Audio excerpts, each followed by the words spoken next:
good afternoon, good evening, everybody. However you happen to be watching and or listening to this, I want to welcome you to another episode of the Gaming Circle Podcast. The Challengers episode. I should call this the Challenges episode, but we'll get into that. My name is TKO Asante, K Asante, TKO Asante on Xbox, PlayStation, Twitter, all the places you want to find me. And of course, I am joined by my co-host, but not by the guest that we were actually scheduled to have this weekend. I want to address that at the top real quick before we get started. Yeah, the CMA got to him. That's what it was. He's in the UK, and they just didn't like what he had to say. So they did. They had to snipe him before he. No, not even before he could let the truth out. Life happens, and on this show, it's happened to us on a time or two. Unfortunately, Jez Corden last minute had some things he had to attend to that could not be helped, so he is not going to be able to join us this week. But I've already spoken with him, and we will definitely we have rescheduled for a soon to be later date. Ooh, thank you so much. Oh, and of course maybe that's our new co-host. Yeah, indeed. Thank you, Maya. Appreciate it. All right, now right away. Okay, I do want to take a minute because we have first time live listener TZ the GOAT. Oh, TZ's in here. Yes, sir. Yes, sir. Yeah. Shout out to him. Indeed. Yes. Yeah. He's in my neck of the woods. We were talking about a little collaboration in the near future. So welcome, good sir. I appreciate you for being here. But no, before we actually may want to contact him about the Everborn game soundtrack. I'm just saying the man's got the skills that you need, sir. I'm just saying we had a conversation with credits kind of thing. The Shredder's Revenge had Raekwon doing a song in there. Which I did hear that. Crazy. Yes, indeed I did. But you know what? Before we even continue, let me introduce my brother from another mother, the man who's already been speaking, because you know what? It's his damn show as well. That's my one. Mr. Everborn Saga. Good morning, sir. That's what you count as one? Well, okay. There's certain in certain places, even those words are deemed inappropriate. You did have Maya in there, so I understand. She happened to, yeah. So no, man. How you doing this morning, sir? Very exciting times. I've been spending the week playing mergers and acquisitions lawyer. Yes. International mergers and acquisitions lawyer. I'm looking forward to hearing all about it, sir. Because let me be honest with you, with the exception of the few really hot topics that came about because of the latest and greatest, I have been so corporate busy this week myself that I have not been able to pour over the news as much as you have. So I am looking forward to you really like breaking it down as you do. And making it clear for us why all of this matters as much as it does. All right, so we'll get into that. Well, spoiler alert! I actually think it doesn't matter that much. Okay. No, that's good. That's good. We'll get into that as well. But let us start as we start at the top with the games we've been playing. But even before that, let me also take a moment to have just to let the folks know real quick. This week, I call it challenges because of various challenges, including challenges in our gaming community. And I did want to stop for a quick moment and shout out a few people and a few challenging situations of the week that I feel like us as a gaming community should at least acknowledge and at least grapple with for a moment. First and foremost, shout out to Brother Boomstick. You found out this week that his mother unfortunately passed. He's out there. He's taking it in stride. He's been doing pretty well. I've been speaking to him when I get a chance to.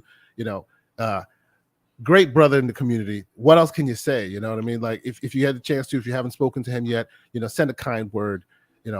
As well as of course us hearing shortly after that Optimus Code had passed away. Now I wanted to bring that up, expressly on this show because those who know. Who've been following this show for a while know that Optimus was the first guest we had on this show at the time when we barely had a guest or two capable of a guest willing to even be on our show because nobody knew what we were doing or we had just started. We were very early out and we were having these introspective conversations and he was so kind with his time and he came and I think his was the first show that we hit 100 viewers, So I just wanted to take a quick minute and talk to you about that, Mr. Everborn Saga. See how you feel about it. I saw all the back and forth on the internet this week about his unfortunate passing, sir. Okay, I'm going to use my one right now. Is Maya around? Can she hear me? No, she's not. She's not around. So use your one. If you found it necessary to either make this man's passing about you, or took the time to make like council war tweets about this, Yep. I want to say a sincere fuck you from the bottom of my heart. So that's the first thing. And that is so say we all at the Gaming Circle podcast. Indeed. Please continue. The other thing is about that, because that's a thing that pissed me off. Yeah, I think that we need to do a better job in the community of not sharing when people make these posts, because that is the reason they do it. That gives it the air it needs. Right. The reason they're saying these things is because they know people are going to go around and share it to curse them out and do all this other thing. But even bad advertisement is advertisement. And that's effectively why they're doing it. So I say we should not be giving these people oxygen. Absolutely. Right. So don't you know share what? It. Don't mention anybody's name. You are nothing, and you try to grab onto something, and I'm not going to give you the air to be the something that you want to be. That's because you're worthless. Now that that is out of the way, I think that, I want to say, right, the reason I think anybody knows me in this community, believe it or not, is because of Optimus Code, right? And the reason I say that is he is the first kind of, prominent member in the community that actively engaged with me, because I started my Twitter account in 2012. I didn't start, and when most people on Twitter, they're kind of passive observers, right? They're just watching it, things play out. And it wasn't until, going back and forth with Code that other people started reaching out to me, and then I started getting on podcasts, and then sharpening the knives of debate in the gauntlet, as it were. Right. But I first heard of him when he was a guest on RDX. Yeah, it was like, wow, this is a black guy. He's had a history in game development. Now he's doing like cloud architecture, which is what I was doing at the time. And it was like he talked about having the solutions architect certificate, the one that I was working on at the time. And I'm like, I really looked up to that guy, and I never, even with all the stuff, he always understood that this stuff was fun and games. Absolutely. Right?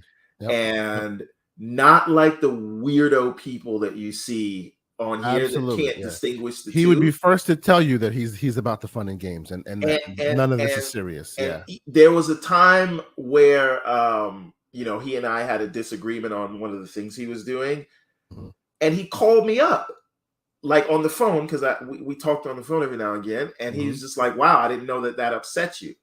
And he said if I had known, I wouldn't have done it. The man was a genuine, real, true human being, gracious with his time, tried to educate people where he could, on top of the nonsense, the YouTube jokes, videos. He was I always found very hilarious. Educational ones. Right. He had a whole channel for Educator Code, right? Absolutely. Yeah. And you don't get a lot of that. So we're not going to bring it down. This is not to bring it down, but we have to spend a little time to respect and honor the man that basically put us on a good path by giving us his time and being so gracious and always willing to have that good debate. Always about that fun, the gaming community life that we enjoy. Listen. Here's the thing, and I want to say this. This is just a more broad statement, because I consider the man an actual friend, right? We talked on the phone occasionally. I don't like, we should be able to joke about these things the way he joked about them. Sure. Yeah. Right? Yeah. None of it is that serious. Yep. And I think a lot of the problems we see is that people kind of attach their identities to these things, and then we can't have nice things, man. We can't have nice things. We should, in the same way we should be able to. People could argue about sports or Marvel versus DC or whatever, and it's fine. They're normal human beings. I don't know why we have this sort of we kind of worship these corporations as though they're religions, to where we Mm. can't joke about it. I don't care what you say about Xbox or PlayStation or whatever, right? Yeah. I can disagree with you. I can tell you that's an idiot take, but it's not a personal thing. And Code is one of the few people I think that understood that. Understood that. Yes. Yes. He Absolutely. will Absolutely. be greatly missed. Indeed. And I pray for him and his family. His family. Yep. And remember, this is all supposed to be fun. Yep. And he understood that. And I think we could all learn that from him. It doesn't matter which team you think you're on. Yeah. And he will leave a legacy behind. You know, I will not soon forget that man. So I'm sure he has influenced people in a positive light, like he did me, and just felt like it was only right to at least spend a few minutes to discuss. You know, and I think it's episode 6. For y'all who don't remember, go check it out. I actually watched it this week. We had a very, very great conversation. You know, back and forth. You know, as you do with Optimus Code. It was a great episode. So. I you know, please go check it out if you haven't done so. And remember that man, you know, he was the court jester, and you know the court jester is always right in most of the tales. So please, you know, give the man the respect that he is due. But okay, so let us get started proper. I see a bunch of folks are jumping in here. Pixel Bit G, Live Supremacy, a bunch of folks, more and more folks than I get that too much to pronounce these days. I appreciate you guys being here. Thank you so much for checking us out. I said at the top, unfortunately, Jez Corden could not be with us this week. Because the CMA got to him. Tell the truth. They silenced him. No. You know, life happens as it happens. Personal things. Nothing serious, but he will be with us soon. You know, we will reschedule with him. So, you know, as it happens, the show must go on. Mm-hmm. Yeah, I do want you, if we could share, because I can't find it. Can we share the episode out that we did with Code? You know, after we're done, absolutely. We'll put it on Twitter. In the show notes, I will put it in the show notes, and I will also make sure I post it on my Twitter. I'll before the end of this week, I will pull out some highlights just to remind people for sure. I was watching it through. Once I heard that news, I was watched the whole thing through. I was like, man, you know, I missed that conversation. We should have been able to have more of that with him, but unfortunately, you know, it took a turn to a point where he couldn't really participate like he used to anymore. But yes, I definitely will do that. So check the show notes after the show for the full episode, or check my Twitter timeline. You'll definitely see more from that. But okay, so before we get started in earnest, I already see some folks asking me what I'm watching, what I'm playing right now. We'll switch to what we're playing right now. Hold on a minute. Can I guess? Sure. This is Prey. No, it is not, but that's a very good pull. Nice. It does have that Prey vibe. So for those who and this is becoming more and more, I know that a lot of us are like, oh, we're console gamers, right? So when PC things No. I'm a console gamer. I get you, but you're a Steam Deck user too. So that blurs your line. That's a console, damn it. It is. That's the only way I'm allowing it. Exactly, but that's why we can all kind of bridge the gap because of the Steam Deck and things of its ilk, right?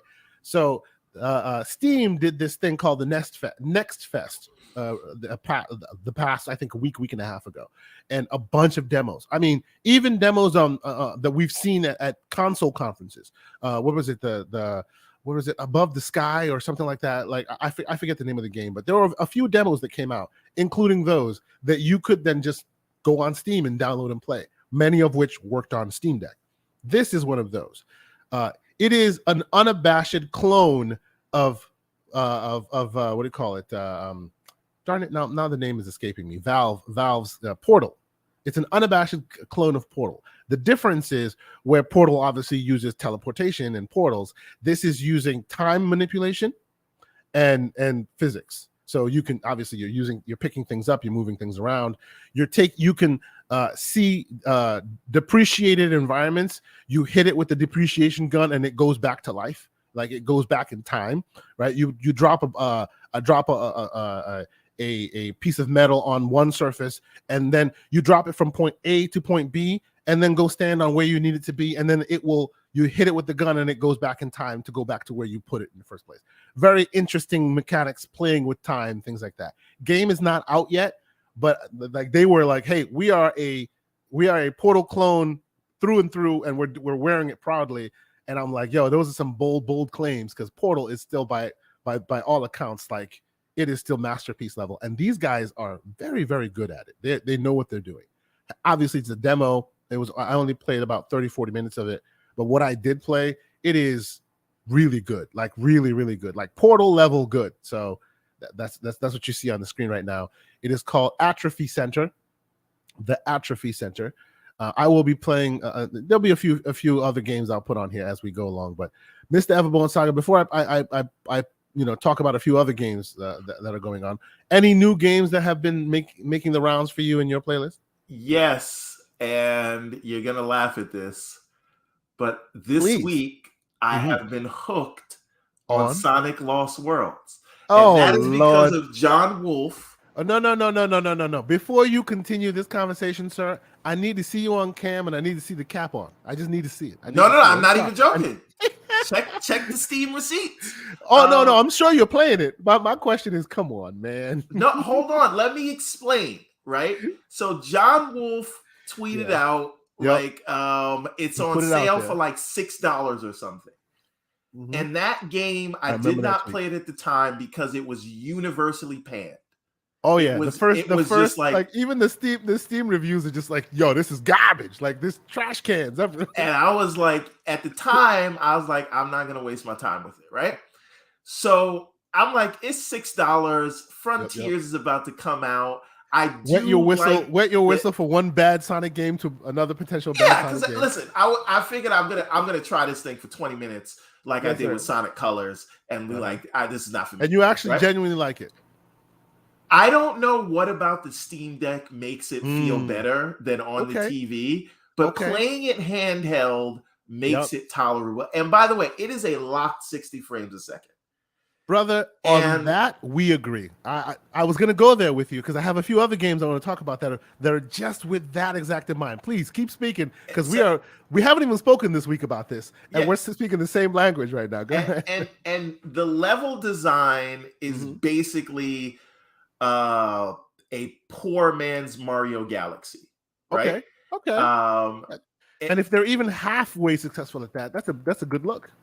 No, it was a very different direction for Sonic. It's like well, as you to be fair, you can say the same thing about Frontiers. They seem to have a knack for striking different tones with each of their iterations. As Mario has over the years. As Mario has also, yes, reinventing themselves, yeah. Because you can't keep that same formula because it just won't hold up. So I'm saying this to say because this is basically there's a thing with Sonic where it's called the boost style, right? And this is not that. And what boost are the sort of not scripted, but kind of like the Sonic Generation style, which was briefly introduced in Sonic Adventures, and they had more of it in Sonic Colors, but I think to less success. But anyway, it's weird because I thought it was the slowest Sonic game I'd ever played until I realized you have to hold the right trigger to run. But they don't tell you how to run? They don't tell you, right? What? I mean, I could pause it and look at the control layout, but I don't like to do that. I like to figure things out. Sure, but there's never been a Sonic game. Even in the game in general, they should be like, hey, by the way, this is how we run. If they did, I clicked past it. But here's the thing. I've been playing Sonic games for 30 years. Yep. It never crossed my mind I have to hold the R button to run. Right? So this is why I spent over an hour playing that game, walking the whole time, and I was like, "What is this nonsense?" That's messed up. But anyway, they don't even give you that real quick tutorial at the beginning, like R1 to run or whatever. No, they don't. Messed up. They don't. That is messed up. So I'm gonna wrap this part of it up because I don't want to have this be another Sonic episode. We'll get there later. Go ahead. But so when you get around that stuff, there's these other issues with it because is it worth me playing? You know how I feel about Sonic. A good Sonic game is a good Sonic game. You and I love Sonic Generations. I think it is worth your kids playing. It is no Sonic Generations. Okay. But I do think you said the kid you pulled the kids card. That will work. I brought the kids into it. No, Maya loves Sonic. So there's something about a Sonic game where it's about momentum, right? And if you keep going, the faster you will go. And this is sort of at a set speed. and the homing attack basically stops everything in its tracks. Mm-hmm. So when you jump on something, you could be running and then you jump on everything and then you have to stop, and now you've lost everything, and it feels like a lot of stops and starts. And I think with a little bit more intelligent level design, it actually could have worked. Do you remember who made this? Is this Sonic Team? This or was is this Team somebody Sonic. else? This was and Team they Sonic? did it based on the feedback that people got. They got tired of being stopped mid-tracks by hitting a wall. By hitting so walls. They wanted to. So basically now you can do wall runs and grab onto any ledge, which is not really a thing that Sonic can do, but I actually think it works for Sonic. It's like parkour Sonic, but it just... you've convinced me. I will buy that game, and you will see footage of me. $6. You can't go wrong. I will buy that game. Sure, I will buy that game. This game was less than my morning Starbucks. Understood. You in New York, so yeah. Well, that's morning Starbucks for me is like $8, but that's neither here nor there. Exactly. Anyway, let me move on to the other things. So I am starting to get into the flow of Deathloop.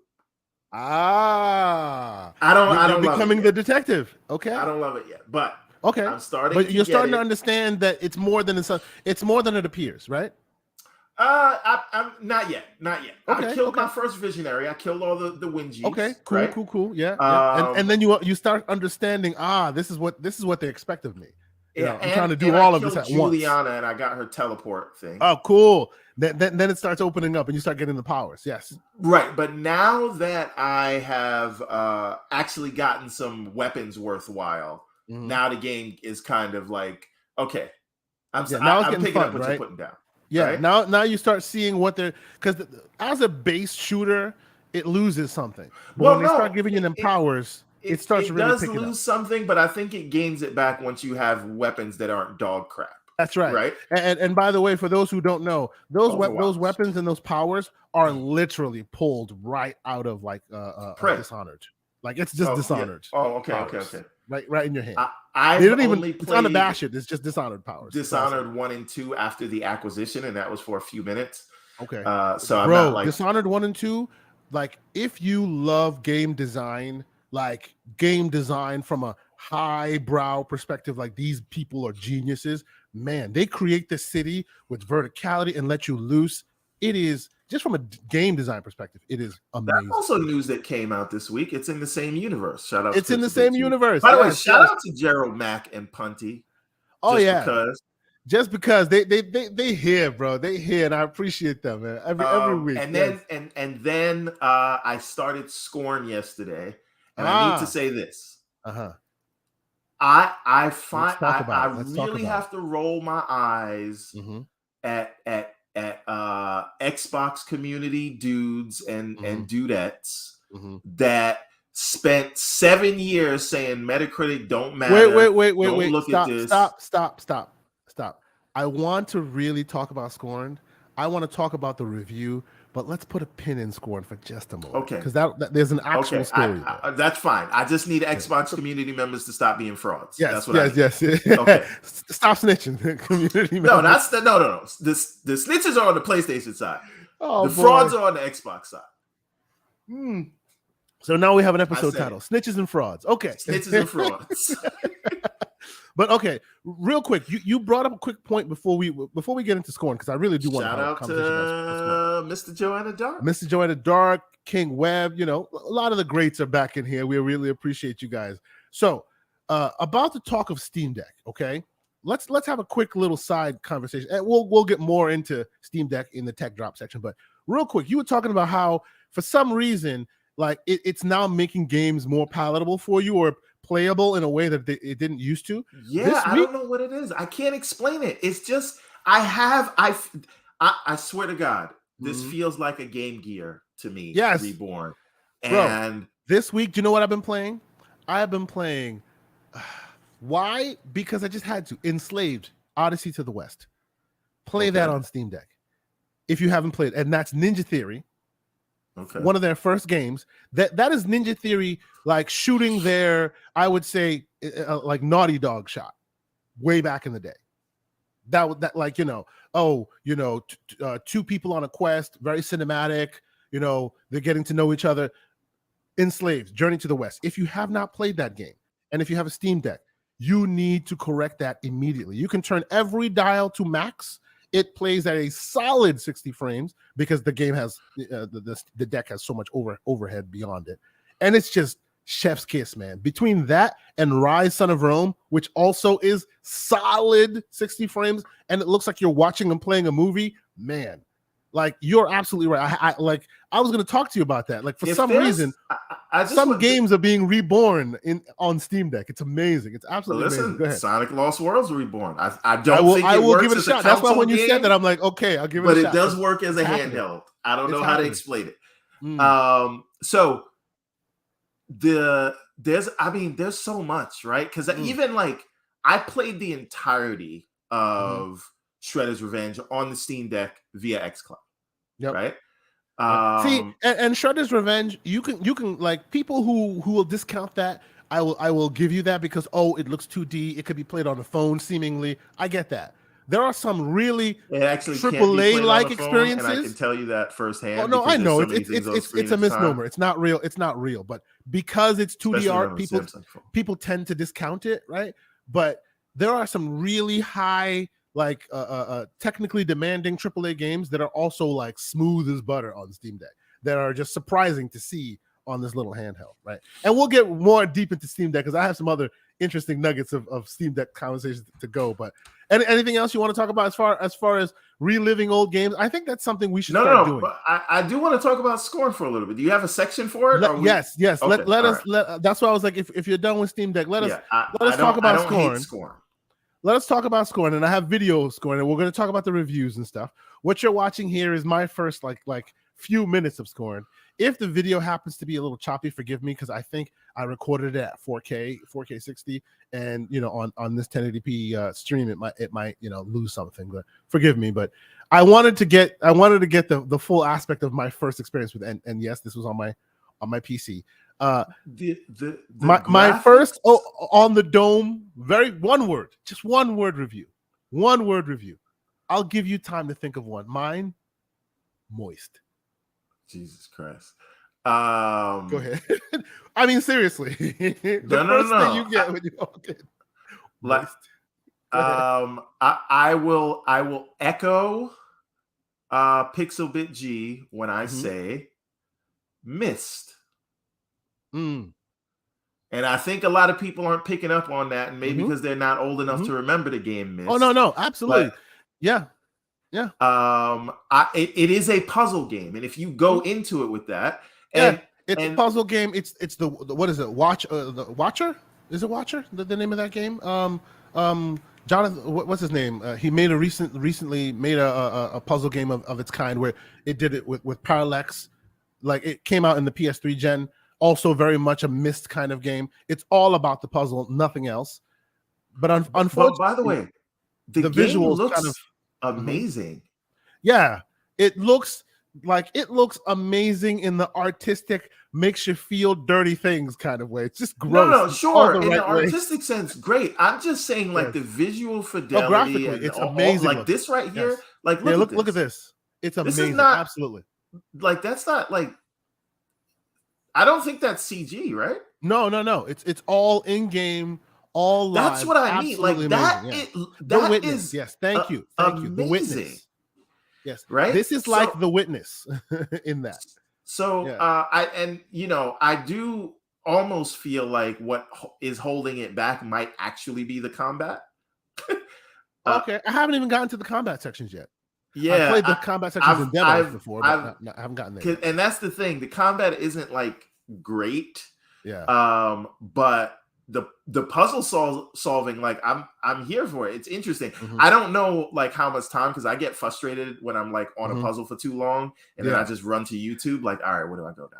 I was watching Asa from Game On Daily play this the first time, and there's this one puzzle that everyone, like 20 minutes in, you get to this puzzle. It is like it's almost like that what do you call it? That elimination game where this is made to just like separate the wheat from the chaff, if you will. The first 20 minutes in, who's dedicated? If you're not, you're not even gonna continue. Honestly, I think this is a perfect game for Game Pass because I probably wouldn't buy this. Okay. But like when you want something to play, like I do get in those moods where I want a good puzzle solver. So I think this is good. But back to what I was saying earlier about this, right? We spent all these years with these Xbox community members talking about how Metacritic doesn't matter, and they were looking forward to this game. And then as soon as they see it's a 770 Metacritic or whatever it is, now they're disowning the game. And I'm like, play the game, play it, try it, and then decide whether you like it or not. And I'm not saying you have to like the needle. I will visually do so as well. Right? I have pulled up Mr. Miles Dompierre's review of Scorn. Please continue. You don't have to like the game, right? But don't let these things tell you or chew your food for you, right? Yeah. You can't chew my food. What you eat doesn't make me. Yeah. You know what I'm saying? Understood. So of course, with this game, as with all games that Xbox offers, this is as long as you're a subscriber, this is as quick as a click of start. Not even a download, just to try it. It's and it's slow paced enough. So if you're one who tends to be sensitive about latency, that's not a concern here because this is not a twitchy kind of thing, right?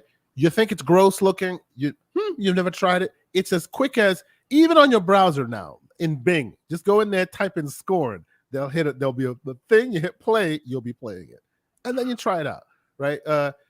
Did we talk about that last week or this week? We did not. We did not talk about it. We were going to talk about it this week with Mr.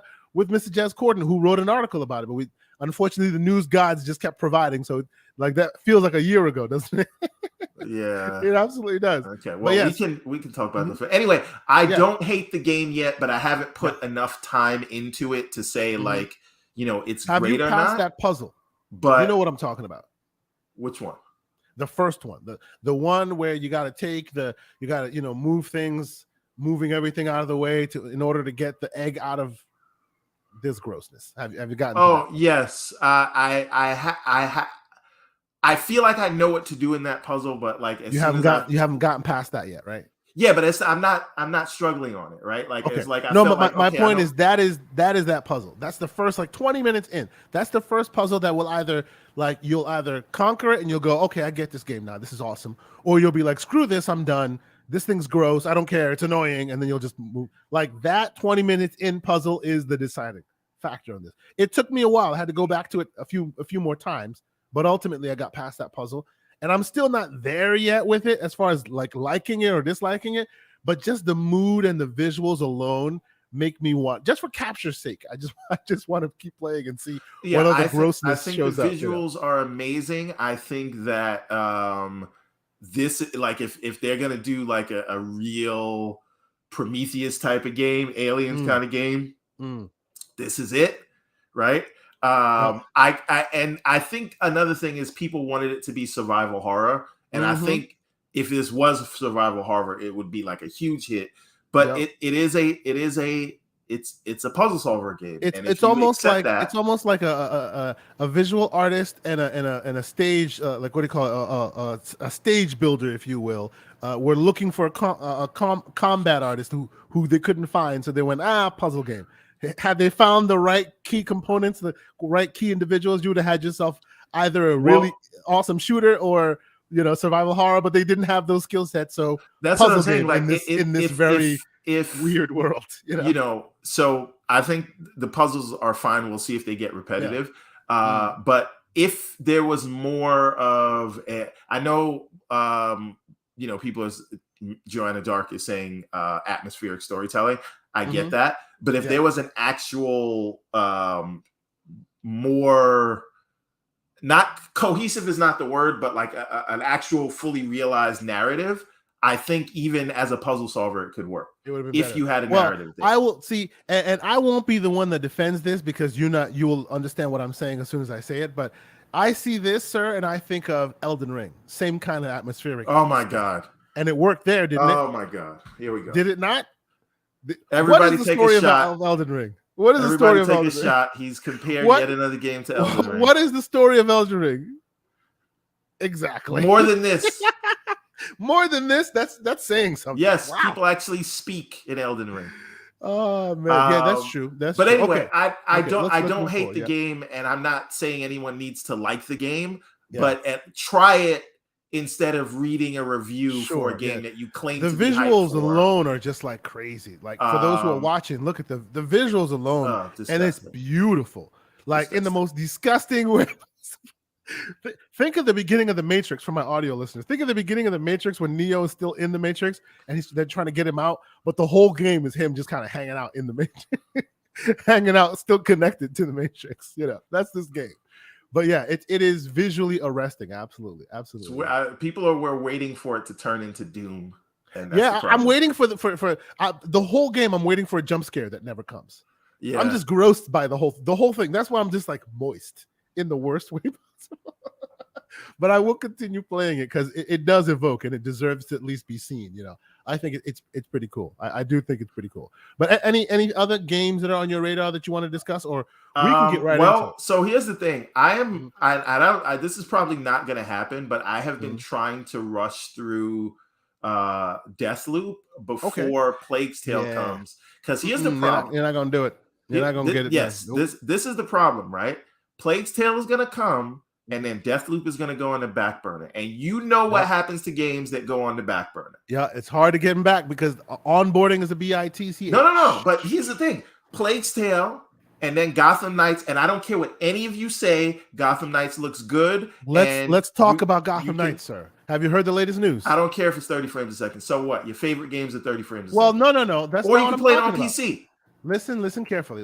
I wanted to have that Gotham Knights conversation because of that 30 frames. Because remember, you and I, and again, I wish Jez was here because I really wanted to have this conversation with wanted to get his take on this. You and I have gone back and forth about this game, and this is not the only game. There are other games now being talked about that are solid 30 frames per second.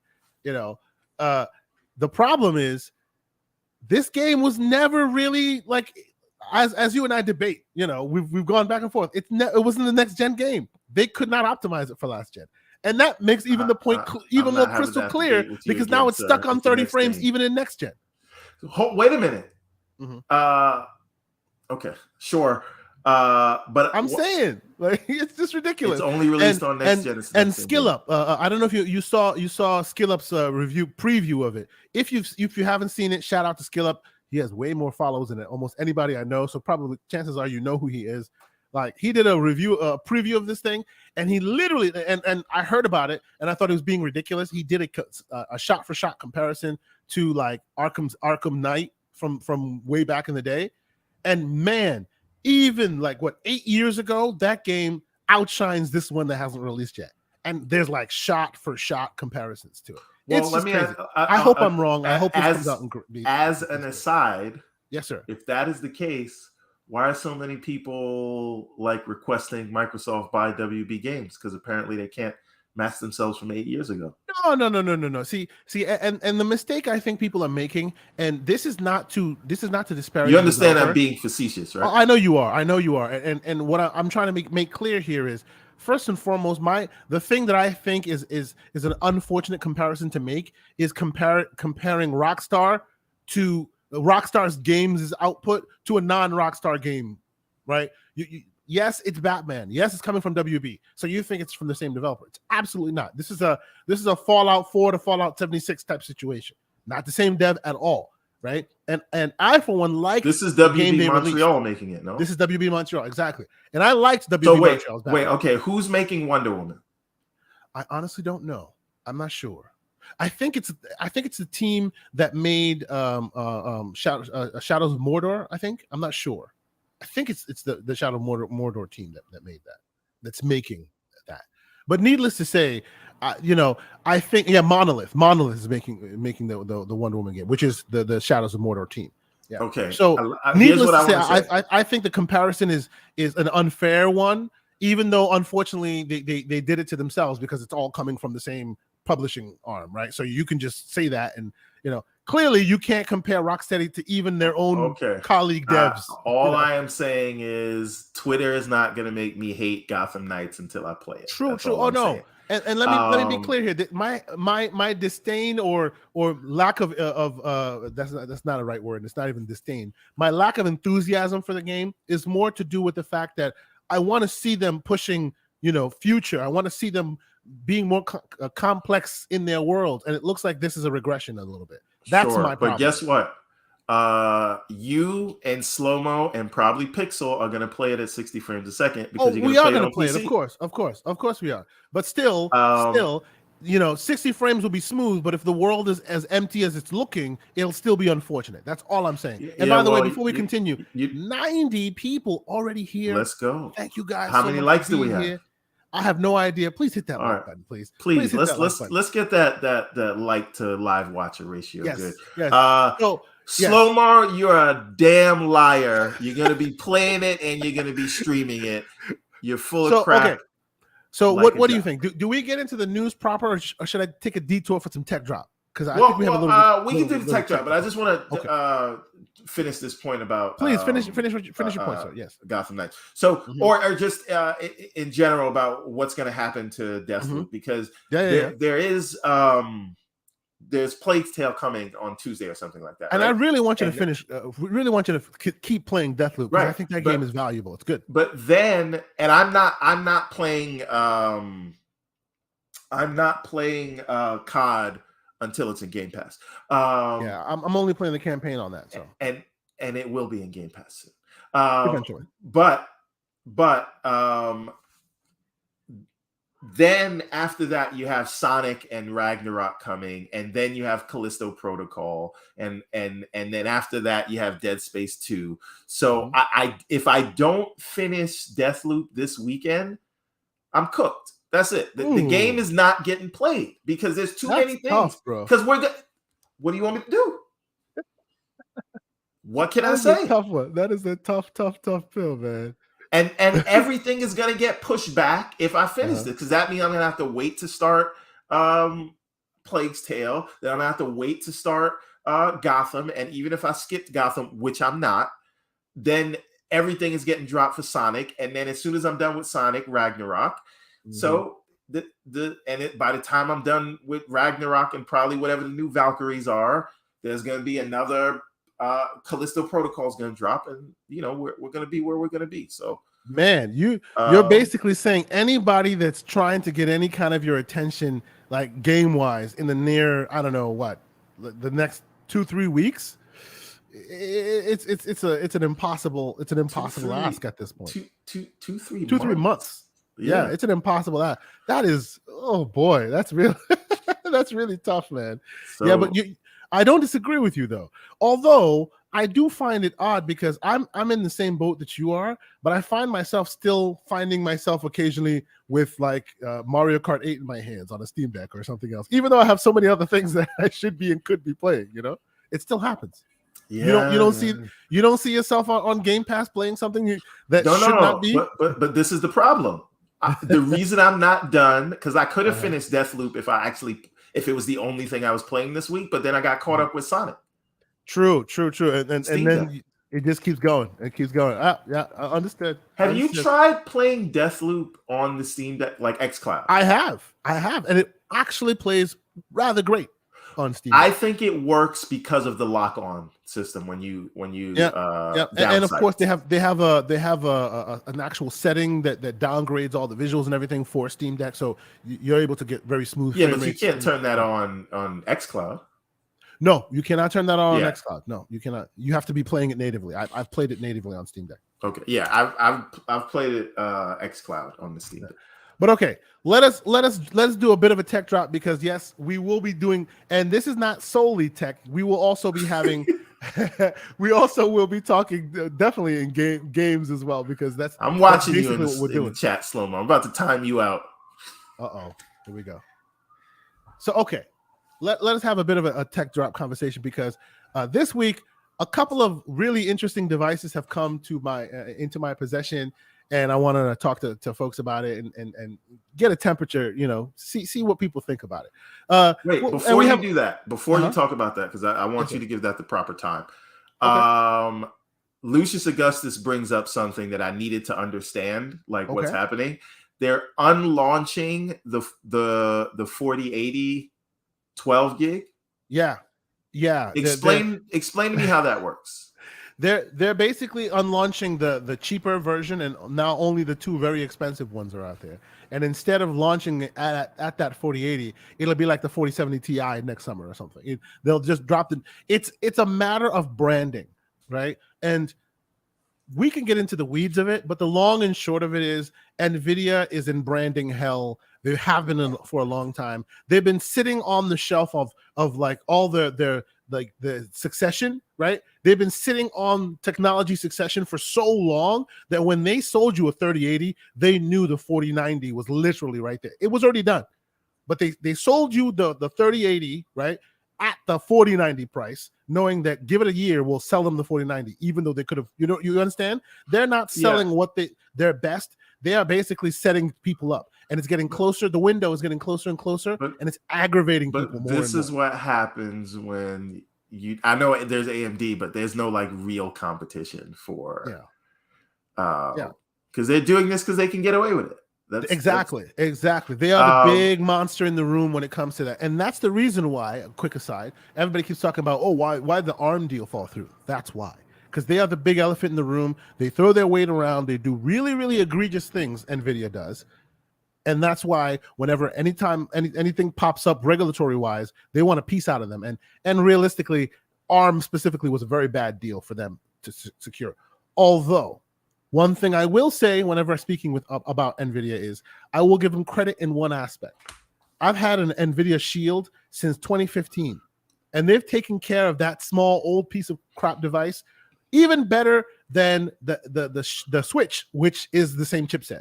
To this very day, that Shield is very useful and very powerful because they keep updating it, the newest software, they just keep doing it. It's like so many years old and it still keeps getting attention. No company does that. They'll usually just cut bait and say, hey, here's the Shield 2. No, they've been updating that thing forever. So, I respect them for that.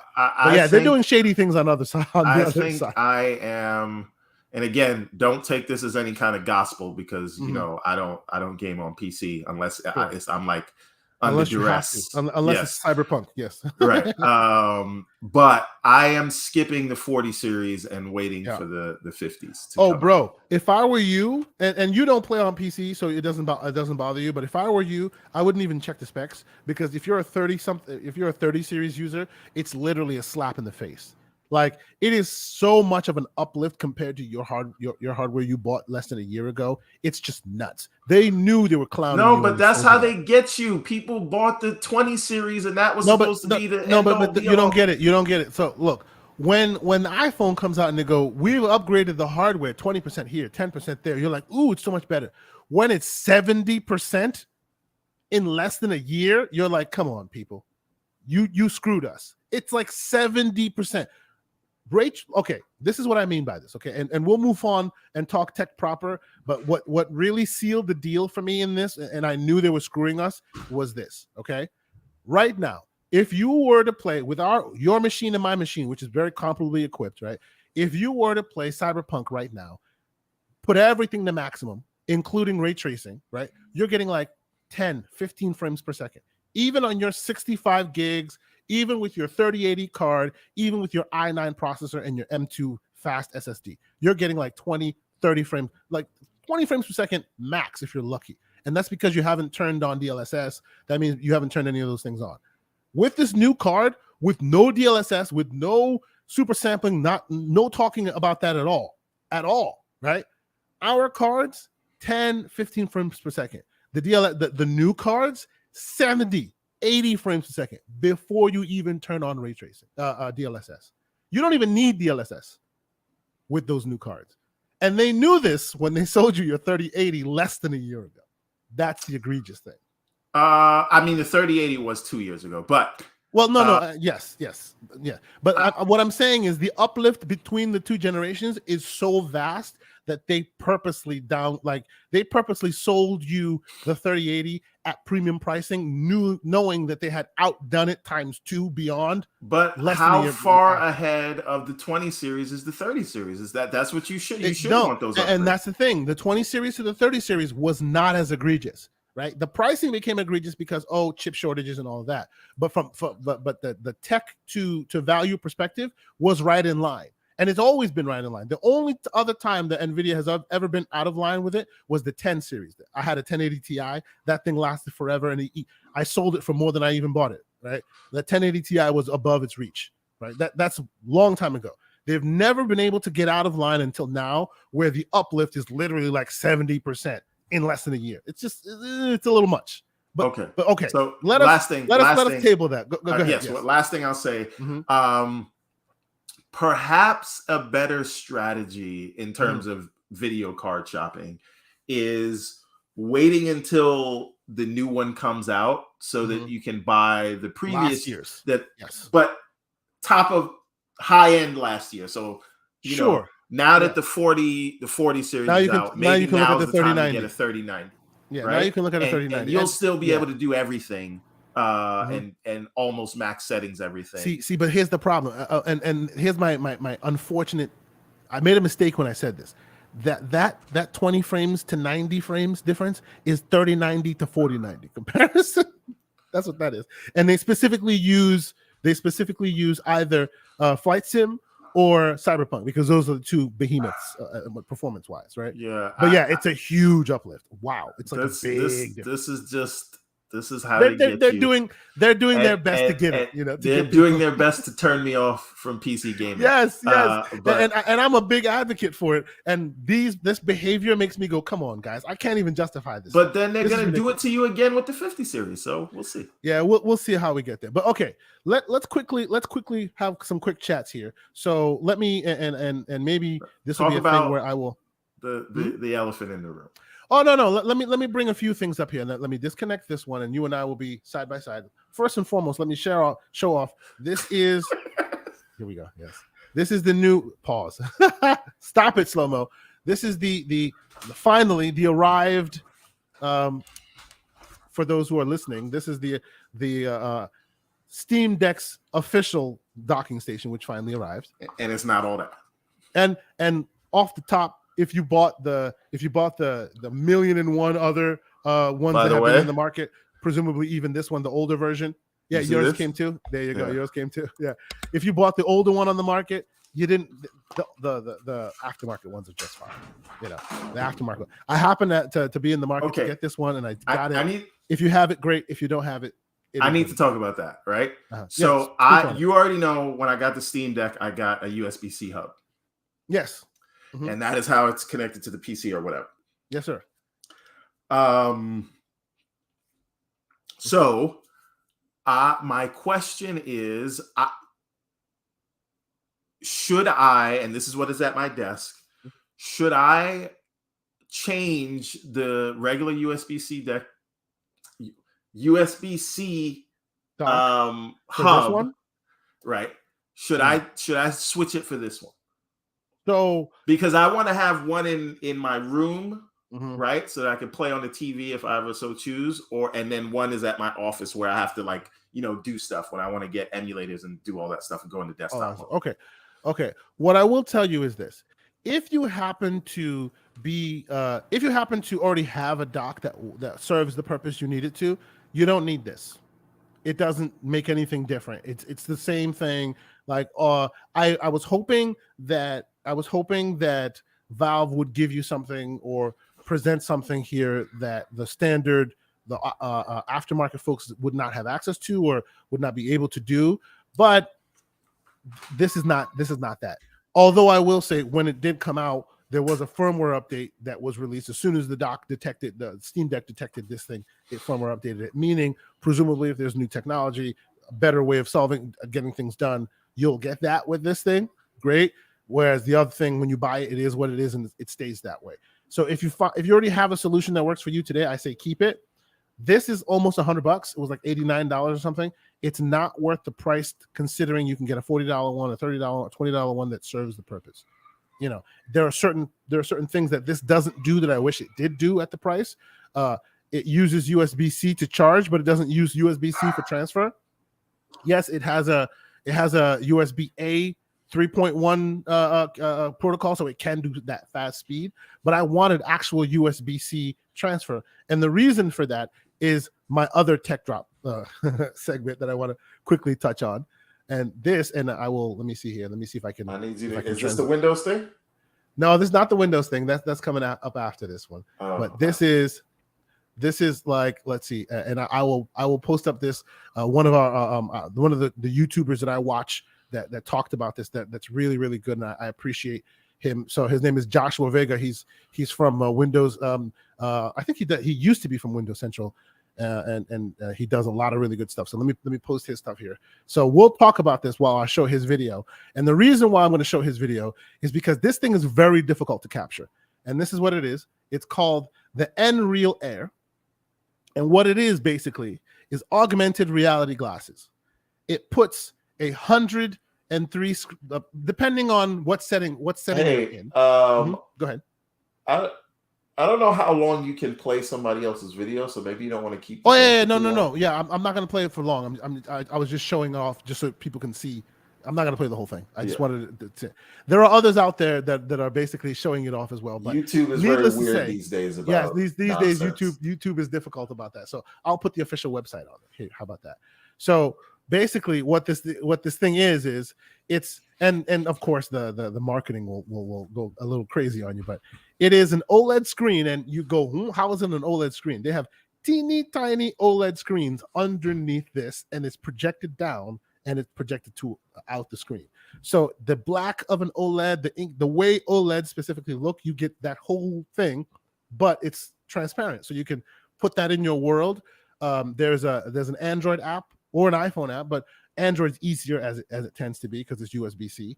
You plug it into your phone, and you can basically AR have like you're watching this show. Maybe you like to watch the show on Saturdays. You can post the YouTube video on your wall, size of your wall, and every time you walk back past it, the show will be playing, and you can see it through here. And you've just left it on the wall, and it knows to leave it there. That's when you have the software going. They're still in beta on that one. They're still testing that. I was able to. I reached out to them and tried to get a review copy. Obviously, we're a small channel. I wasn't able to do that, but they did help me out in getting it, and they put me in their beta program to be able to get the software updates. So as this thing matures, I'll be able to check it out. Insider Asante. Stop it. As the reason why I'm excited about this thing, even though yes, it's in beta and all of that, what excites me about this is even as for a device that's it doesn't have to have software or nothing at all.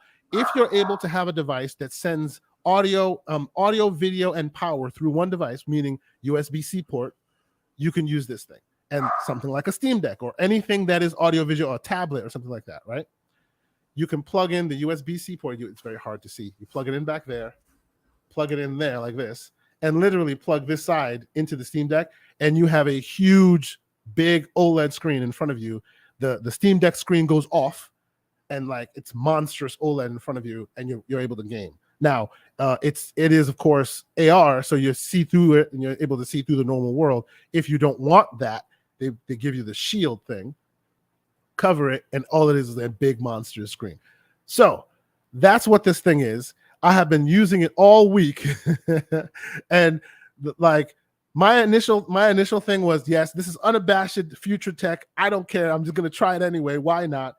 And now my thought is, it is pretty darn useful if you're a person who has a busy life and can't sit in front of your screen all day and just want a game or you want to watch a movie. If you travel a lot, it's got a use. It's really cool. It's really Or you want to pretend like you're paying attention to something while you want to pretend like you're paying attention. That's right. Like I could be sitting there now. By the way, just so you know, 6-foot man, 200 plus pounds. These things they are the most normal looking glasses you'll see, but they weren't made for someone like me. So when I wear them, I look like an idiot. But still, I don't care because it's got a huge. Why can't they make these things with designers?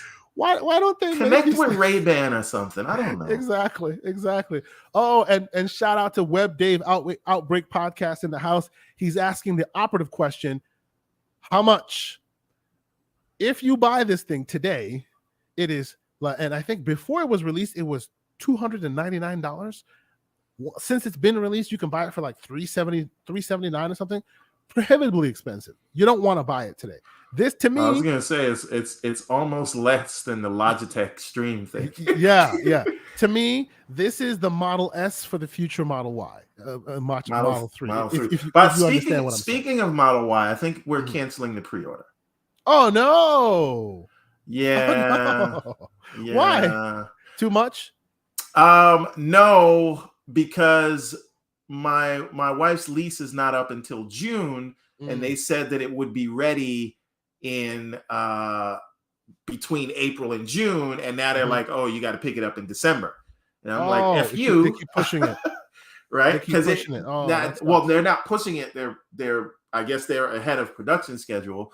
Okay. So they're making you make your decision sooner than you wanted to. Yeah, but I'm not. We got 6 months left on the other lease. Yeah. I'm not gonna wait. So we're gonna make a decision again, because I am considering, instead of the Model Y, going for the Ford F-150 Lightning. That is the all-electric F-150.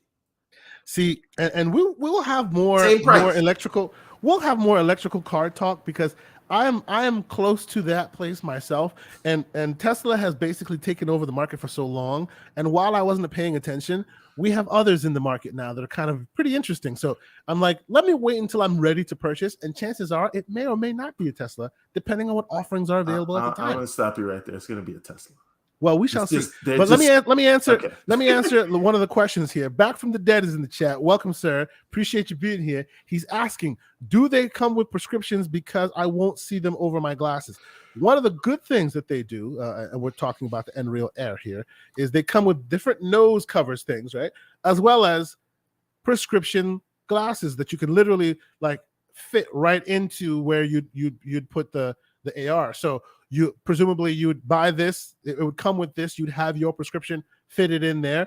It would literally fit into the glasses, and every time you're looking at them, it would look through them. So they have you covered, sir. So it's not that bad of a deal. I still think like it still needs to get a little cheaper, and once it does, then it'll be absolutely like next level. You know, as it stands right now, like I'm going to be going on a big trip very soon. You put on like noise canceling headphones, you put this thing on your face, even in a plane. I'm looking forward to having like a really good time. Like huge screen. When you play, like anywhere you look, you're seeing the big Steam Deck screen, or a movie, or whatever you're trying to do. It's really awesome. So I think that's pretty cool. That's my 2 tech drop segments. We're here for the last one, and the last one is super interesting. I don't have visuals because I didn't expect that I would have to share this right now. But as it's maturing, I will share more with folks. And shout out to the man, and I know I haven't seen him in here yet, Mr. John Wolf. He put me up to this. He put me up to this, and I really went all the way in with it. Pause. This is a 512 gig USB stick, SD card. Forgive me, micro SD card. On here is Windows 11 installed with everything. I mean, front end UI, everything to make it look like it's the Steam Deck UI. And literally, I plug this into my Steam Deck, and then I start and boot from this, and I'm in Windows, full Windows. You know, able to play. I was playing Halo Infinite, playing all the games with the anti-cheat stuff, full-fledged Windows. And when I'm done, pop it out, take it out, and then restart the deck, and it back into standard deck mode. So this was my weekend warrior project. I spent the last week completely configuring and doing it. The thing that's cool about this is it's not one of your standard configs where you're running Windows off of a USB, or you're installing it on here. Windows has a quick conversion called Windows to Go, where you actually install it onto the SD card itself. So you're running everything off of the SD card. So when you boot into this thing, the SD card is drive C, the local C, and everything runs off of it. And depending on the quality of the SD card, I tried it on a very crappy card in the beginning. It didn't go well at all. But then I bought a very good card, a Samsung card that does at least, I think, 130 megabits per second or something like that. And it runs perfectly, runs great on the Steam Deck. Full Windows, like absolute full Windows. You can take advantage of all the Windows stuff, play your Windows games. I got the and of course I'm going a little hard on the tech side here, but this is the tech drop segment, so I want to let you know. One of the weird issues on Steam is when you load into Windows, until you have Steam loaded, the controls are not detected by Steam, right? By Windows. Their control scheme does not show up in the Windows system. So there's a piece of software you can install that then gets this stuff detected. So it took some setup and some doing, and there's also like a beta UI that literally loads up Steam, and then it looks exactly like the Steam UI from the Linux side, only on Windows. So slowly but surely, long story short, we're getting to a place where we can load Windows off of off an SD card and have a full-fledged Windows experience on Steam Deck. And it's close to perfect. It's not quite there yet, close to perfect. I know, Mr. Everborn Saga, you are looking for that world where you can run standard Windows on this thing. What do you think? Is it too much for you, or are you ready to jump in? Well, if I can be relegated to an SD card. Now, Yes. What is your boot up experience? Very, very, like, actually. No. I mean, great. it's your Steam Deck is off. You insert the SD memory card. Yep. And then you turn on the Steam Deck. Tell me exactly what happens.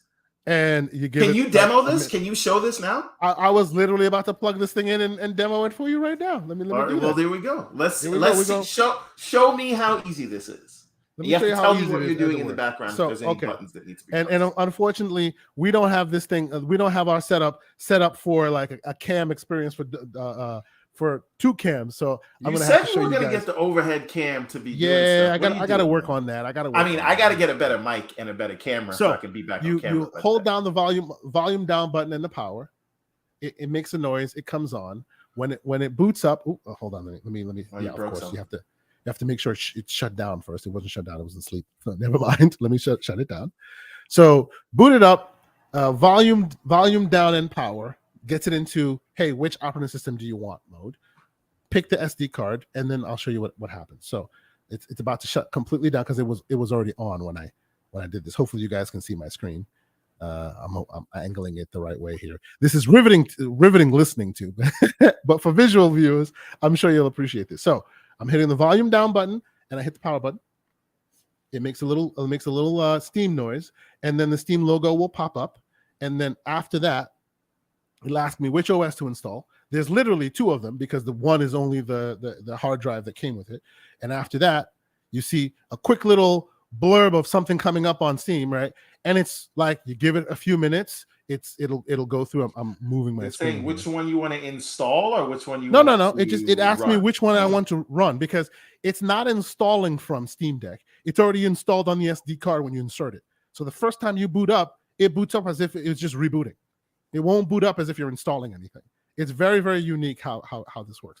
And I don't know if folks want, I can do some tutorials, or maybe I can put something out there. There's a bunch of tutorials out in the world already. Anyway, that's what helped me get this done. But yeah, the initial boot up process doesn't take long. You know, obviously you can't expect, it's an SD card, right? So you can't expect that this thing boots up as quickly as a M.2. But there you go. That's how quickly it boots up. And now you're in Windows, right? And I open it up. And there's my boot sequence. I log in and I'm in Windows, right? And I've set it up to boot up literally into Steam as soon as it boots up. So, and then I'm in the Steam UI. It's pretty useful. Now, but the Steam UI is the desktop UI, right? You can't. No. Like I said, there is and again, it's not ready for prime time because they're working on it. Steam is, Valve is, but there is a beta UI that looks exactly like Steam's UI on the Windows side. And it's officially Valve's UI. There's a way of doing that on any Steam machine. Like on your PC right now, there's a way I'll tell you how to do it, and you can literally put that in there. And when you boot it up, your PC looks like it's just the Steam Deck UI now. So that's what I've been using on here. Can I see what that looks like?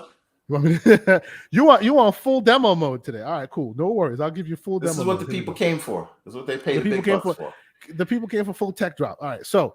Like every time you boot up the first demo, like when you boot that UI, it goes and re-downloads or searches for any kind of new packages that Steam, that Valve is deploying, because I think they're actively working on it.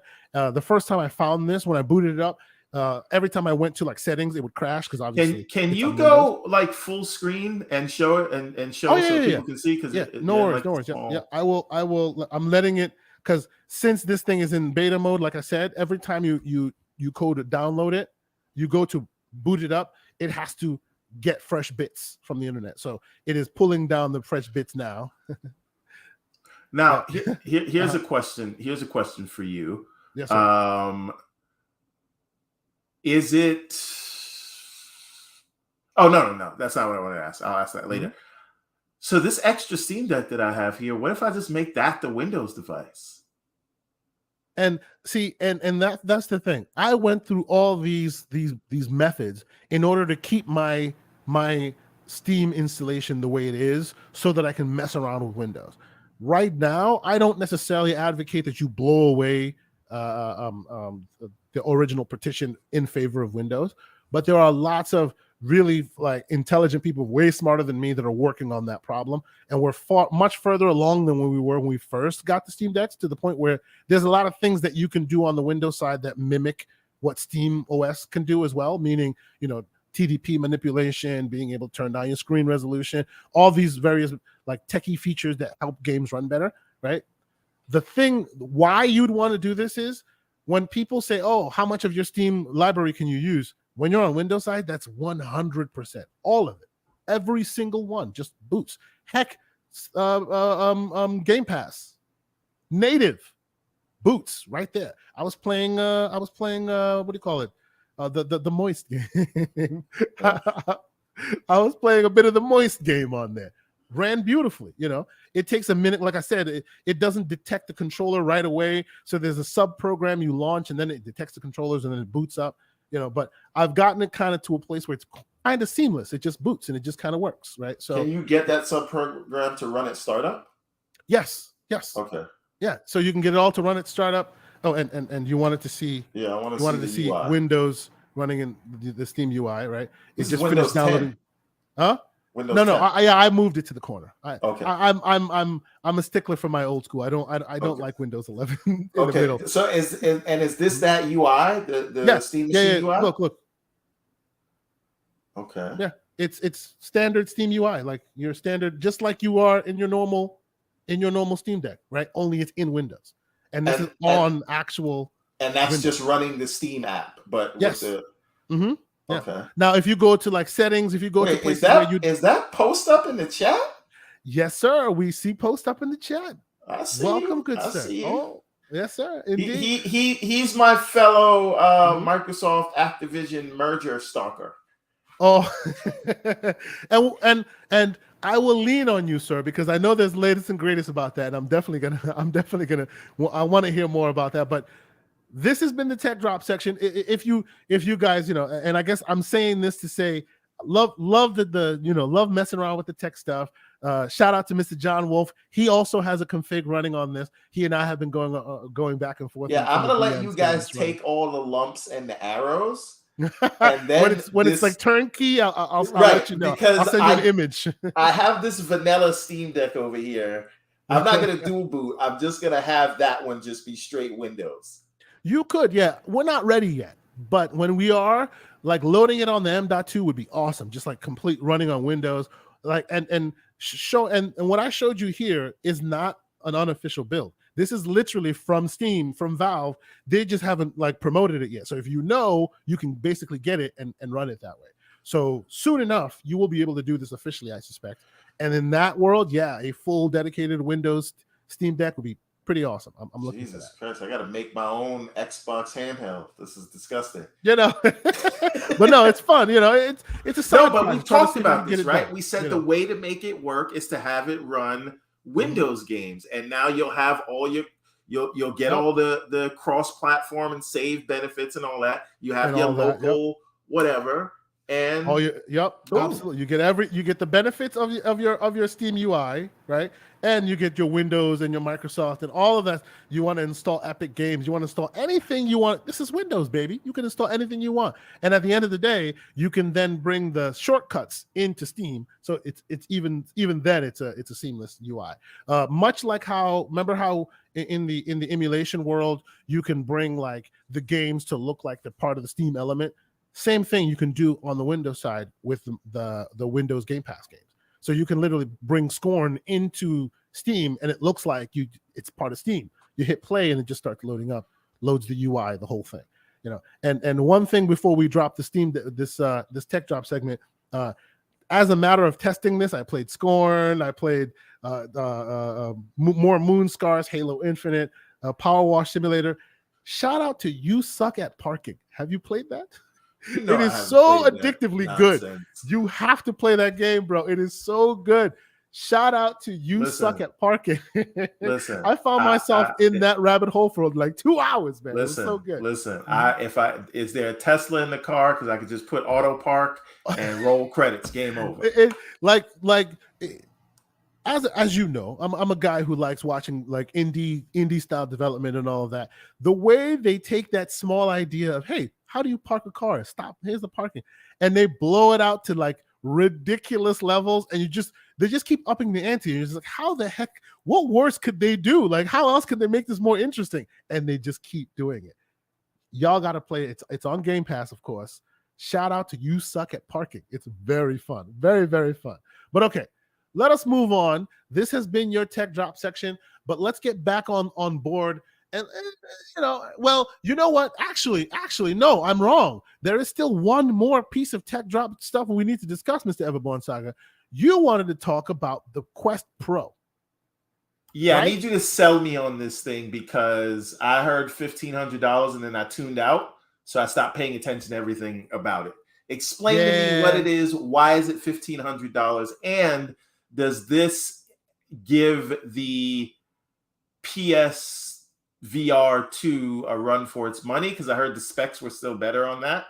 And what are the visuals like on this thing? Where is the graphical processing taking place? Is this going to be Quest 2 graphics, but with AR? Explain the whole thing. So talk to me like I'm an idiot. So let me just talk to you like it's Tuesday. No, I'm just kidding. Of course not, brother. No, I won't go too heavy on it. What I will tell you is, you know me, I'm the tech guy. I enjoy this kind of stuff. I had it in the pre-order cart.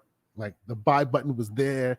I was just like, and then it veined off, right? And every time I would put it back, I'd get like the idea of a meme in the head of my wife looking at me with the sus eyes. You know what I'm saying? So ultimately, it did not happen where I actually hit that buy button, and I will tell you why. As we've discussed, there's in the world of technology, there's always the world where you have to have the Tesla reference, that you have to have the Model S's of the world in order for the Model 3s to live, right? That's the reason why the Nreal Air is a very, very unique and interesting device. It may not be for everyone today, but as these things come and working out the kinks, eventually you'll get to a place where you'll get your sub $99 a device that by and large is for the masses, right? So that's where I think they want to live with this device. But unfortunately for me, like I think and there we need to see more. We need to, there needs to be a lot more shown off here. Let me take the good stuff off the top, right? The good stuff is, say what you will about Facebook, Meta, Oculus. Mama call them Oculus, I'm gonna call them Oculus. Say what you will about them. They are pushing VR. They're putting VR on their back. So if they have hardware, and you don't even have to believe them, just look at their history, right? They are pushing VR to the point where your Quest 2 came out of the box with less features than it does now. Now it has way more features than it did before. So actually, the on-the-box quote and features that are listed on the Quest 2 could justify its increase of price. It could, because they've added so much more rendering, so much more capabilities to the Quest 2. When it first came out, it was missing a bunch of features, right? So that could be why they're justifying fidelity, though, on this $1,500 device. Yes, no, I hear you, and I'm getting the good stuff from the top, right right from the top. So they're at least pushing VR. So we're gonna get there. A lot can be done in software, and their hardware seemingly is a pretty good offering right from jump. But the reason why I didn't hit buy right off the rip is usually in the world where there are Model S's that give way to Model 3s later, the Model S's are justified because the technology is so tip of the spear, so cutting edge that it just has there's just no capability but to charge you more. We're talking about your HoloLenses of the world. It's $2,000 because it's $2,000. Did you say charge them more? No, but you understand what I'm saying. You pay for tip of the spear edge technology, right? Before the Oculus Quest was out, right? When Quest was by themselves and Facebook hadn't acquired them, they were selling really high-end headsets because they needed the technology to be borne out, right? So if you were one of the few who happened to buy in at the top, it costs you more, but you understand it and you're part of that bleeding edge, and eventually it comes to the masses. In this specific instance, though, what they are using to justify their $1,500 price point, for me, for now, is not justifiable. They are pushing the envelope, no doubt. I'm not saying they're not, And you were asking about optics. I agree with you. Optics is I'll even say their optics is good.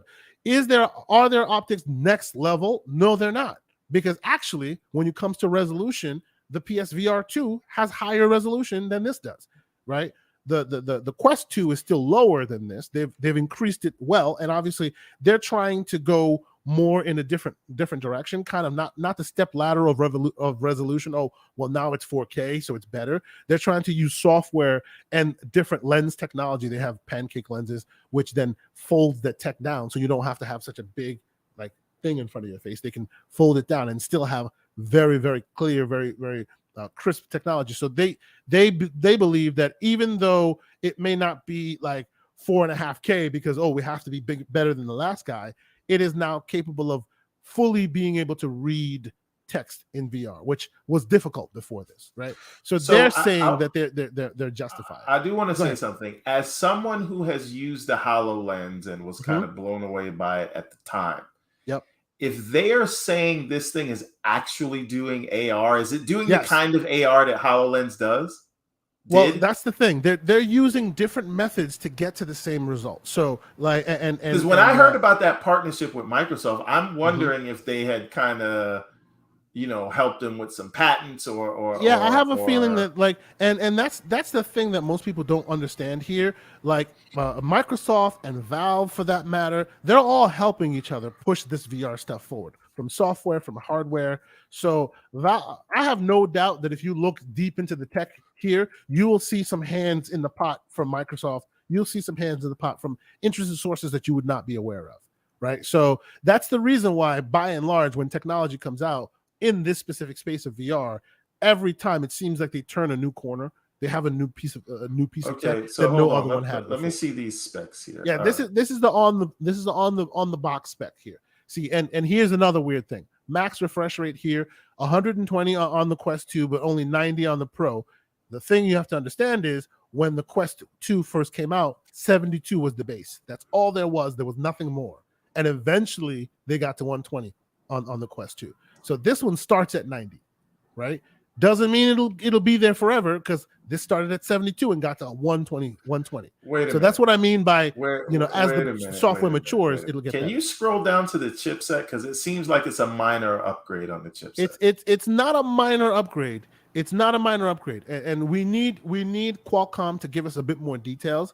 But the XR2 is the XR2 Plus is supposed to be like leaps and bounds as far as computational power. They're just branding it in a very odd way. It's not like, I'm not expecting NVIDIA Series 3 to Series 4 differences here, but supposedly the name is a misnomer, and there's a lot more that it's doing there for the purposes of this. It justifies it, or so they say. We won't know until we play it. But the reason why, well, hold on. The reason why I'm saying that it's justifiable is because they're using this Plus to also include foveated rendering, eye tracking, face track. There's a lot more tech on display that this thing has to deal with, and still by and large it's swimming in it, versus the Quest 2, which, as you're noting, doesn't seem like too much of a bump, but it can't do half that stuff. They added more RAM and it does more. Higher CPU, higher GPU count, a lot more to render. Are you actually seeing the real world in the pass through, or is it still through a camera? Oh, well, that's the thing. That's why you were asking, how do they do this? That's the difference between something like this, which is basically projecting images into the real world, and this one. There is obviously, if you look at the technology, if you look at the screen, there is no way you'd be able to see the real world through here. So they're basically using pass-through through the cameras to show you the real world, right? This is not AR in this way, which is augmented reality projecting like digital images into the real world. This is rendering that real world through their processing power, through the cameras in the front, and showing you what they've rendered. So it's basically like doing AR via your iPhone, or via your iPhone, yes, but on your face. Does this feel like triple the specs of the Quest 2? Because this is triple the price. This is my point. Right? Like I was a proud, and I am a proud owner of the Valve Index. It cost $1,000, right? It was a high uplift, especially at the time when where VR was when that thing came out. Right, it was the Model S of its day, and it needed to be justified in order to get to the future tech. Right, even to this day, the Quest, the Index has knuckles controllers that are still able to detect your digits individually. You can flip people off in VR, right? In addition to all these other very innovative things that it does. These specs for the Index have now been bested piece by piece by all these other technologies that come out, as it should, right? But at the time, it justified its price because it did something that nothing else on the market could do, and it was at its bleeding edge. With that said, to me, the Quest 2, the Quest Pro, I should say, doesn't exactly do that. But again, they just showed this off. They were very business focused. They barely gave it any kind of game time. So I think as more people get it in their hands, I saw Upload VR did a thing. They now have. The controllers are now not tracked by the headset, but they're tracked individually, because even the controllers themselves have cameras. And presumably that would make it perfect rendering and perfect tracking. But they were saying they were having certain issues with certain tracking. It wasn't as perfect as they think it would be. It's early days, right?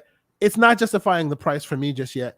You will see me with this thing on my face, then you'll know they finally got there, because that means chances are they've started churning it out, and it'll get better. On the point of this versus PSVR 2, I suspect, because remember, this is still backed by one of the things that people don't really think about, because hey, this is a self-sustained VR headset. I'm sure that a link cable can still be plugged in, and you can still use this with a PC, which means it beats PSVR 2 from jump, right? Like the controls, we don't know how they'll be. We're going to wait and test out how the PSVR 2 looks. I think this will still be very, very good for high-end VR, because itself, the headset itself has Wi-Fi 6 routers. If you have a Wi-Fi 6 router in your home, you can do the AirLink, so you can really get the benefits of your PC. I really thought the PSVR 2 was going to be wireless, and that was the reason they put Wi-Fi 6 in it. It was very strange to me that it's still there may be futures, like as we've been discussing up until now, right? They start with a certain benchmark and then they try to exceed it. There may be a world where we get accessories for PSVR 2 that then forgoes the wire. But I appreciate them being safe, at least when it comes to that, because let's be clear, you want the wire. You don't want a sometimes great, sometimes not great experience, especially when it's on your face, because that is literally the meaning of barfing.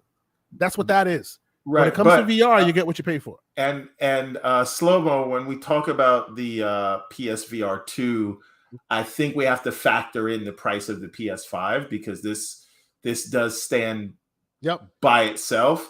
So, and I'm still on my square that the PSVR 2 is subsidized by the price increase of the PS5. So it's going to be $349. You're insane about your price point. It'll be at least $500. It'll be at least $500. And now it's almost like the meta people went and had a conversation with Sony and went, okay, so you're making it this much, all right, we'll increase our price so it doesn't look weird. It's definitely coming in at $499 in my humble opinion, but see, the plus side of this is, I think because this has come out the way it has, and they're pushing into business, the business as much as they are, and they have not said that, oh, we're gonna discontinue the Quest 2. The Quest 2 still exists, and there will be a Quest 3. This is the Model S to their Model 3 eventually, right? Eventually, some of the tech that's in here will make its way to a Quest 3, which will be much lower in price. This is not meant for the standard masses, right? I think the way this is coming out and the way it's looking, this gives breathing room for PSVR 2. Because even at $499, let me be clear here, even at $499, with the tech that's been presented, with the foveated rendering, with the ability for them to really push that game, that console quality gaming, these are the guys that made The Last of Us 1 and 2 on a PS4 Jaguar cores. Let them loose on a PS5 to render it, the tech for VR, and it'll be absolutely amazing. And I think because of these price points, like, PlayStation stands to win that VR crown. Like, that console with a headset combination is probably the best way to go about it still in the next 2 to 3 to 5 years. So unless it's price prohibitive, we don't know how it'll be, but I'm now even more excited for PSVR 2 because they basically have the wind at their back here. Quest is the meta folks are like conceding the point for at least a year, letting PSVR 2 get in the market. So we shall see what PSVR does. Yes, and to the question, yes, VR is like another console. Absolutely. It's weird because if you think about it, VR is basically a monitor on your face. But depending on what kind of hardware we're looking at, like in the question of Quest 2 here and Quest Pro, all the tech is literally in front of it, right? All the tech is literally in front of it. So it's an all-in-one device. I said this a couple of days ago to somebody, and they laughed at me. The best analogy I can give you is, back in the day, for my old schools in the room, the PSVR, the PlayStation, the Quest is like those TVs that came with the VCR and or DVD player built in, all in one, right? That's the Quest. You can do everything all on itself. But because it's all in one, the hardware can never be as powerful because it's on your face, right? Whereas the things like PlayStation VR or old technology from like OG ones that are tied to PCs, they take the rendering off of your face, put it on the hardware, right? So it will always be more powerful. Right, and it'll always be more comfortable and lighter because you don't have to put all the tech on your face, right? So that's the differences therein. But I hope that in the next 2 to 3 years, we're talking in glowing responses about PSVR 2 because it's their race to win at this point. Are you still planning on not even looking at the PSVR, Mr. Everborn Saga? Not a chance. You're leaving that to me, right? You're conceding that ground to me. Absolutely. I was hoping you would have got this Quest Pro so we could talk about it. Listen, I was eager, but then I'm like, nah, I'm sorry. We'll wait. We'll see. Quick aside before we get into the meat and potatoes, because we really do have to get into that. Did you hear about this Bayonetta actress? Please explain. I heard a little bits about it, but I wasn't paying close attention. Go ahead. I sent you a tweet. Highlights. I don't know if you want to play the video clip that she did. I don't know if we can do that in that tweet. Let me find the stuff in there, and we'll get into it. But you know what? But they basically offered her $4,000 to do the whole game. To do the whole Bayonetta game? $4,000. Yeah. Wow. That's so strange. Why would they do that? Said that the franchise has grossed $450 million before merch, and they offered her $4,000 for the latest game. And this was Nintendo or the publisher or Platinum Games, who however you want to call it. Okay, yeah. So this is it, right? Yeah. Do you want to play the audio? Yeah, it's only a minute and a half, so okay, people can watch the rest of the thread. Then I'm gonna have to reshare that audio because this whole thing is not sharing. I'll share it again. Okay, give me 1 second. So yeah, give me more of the finer points here. What exactly, like, so they they're asking her to only take 4,000 for the purpose of this entire thing. Like that's Well, I think the kinda nuts. latest Bayonetta game, she's not the voice of it, and she has been voicing For a long time, if I'm not mistaken, yes. right? So this would be like telling Jen Taylor, you know what I'm saying? Here's a couple $1,000. If I'm not mistaken, didn't Jen Taylor actually take over the project? Did she? Yeah, I thought Jen Taylor took over the project for I Mass don't think Effect, they right? gave Jen what? Mass Effect, right? No, Jen Taylor of Halo. Oh no! I meant the FemShep from Mass Effect. She takes over this. Yeah.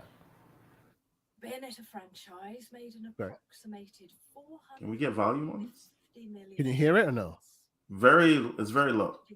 Very low. Okay, let me turn this up a little bit. As an actor, I trained for a total of 7.5 years. Okay. She said she trained for 7.5 years. London Academy of Music and Dramatic Art, Lambda. With voice coach Barbara Barkery. And 4.5 years with the legendary Larry Moss in Los Angeles. At the highest it can be, I'm sorry. And what did they think this was worth? What did they offer to pay me? The final offer to do the whole game as a buyout, a flat rate, was $4,000 US. Wow. This is an insult to me. The amount of time that I took to work on my talent and everything that I have given to this game and to the fans. I am asking the fans to boycott this game and instead spend the money that you would have spent on this game donating it to charity.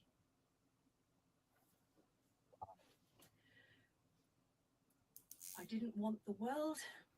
I didn't ask. So I do want to say we can leave it there. People can go and find the tweet. I'll retweet it right now. I'll retweet it right now. Yeah, go ahead. So there's two things to this. I think that offer was egregious. Whoa, amazing.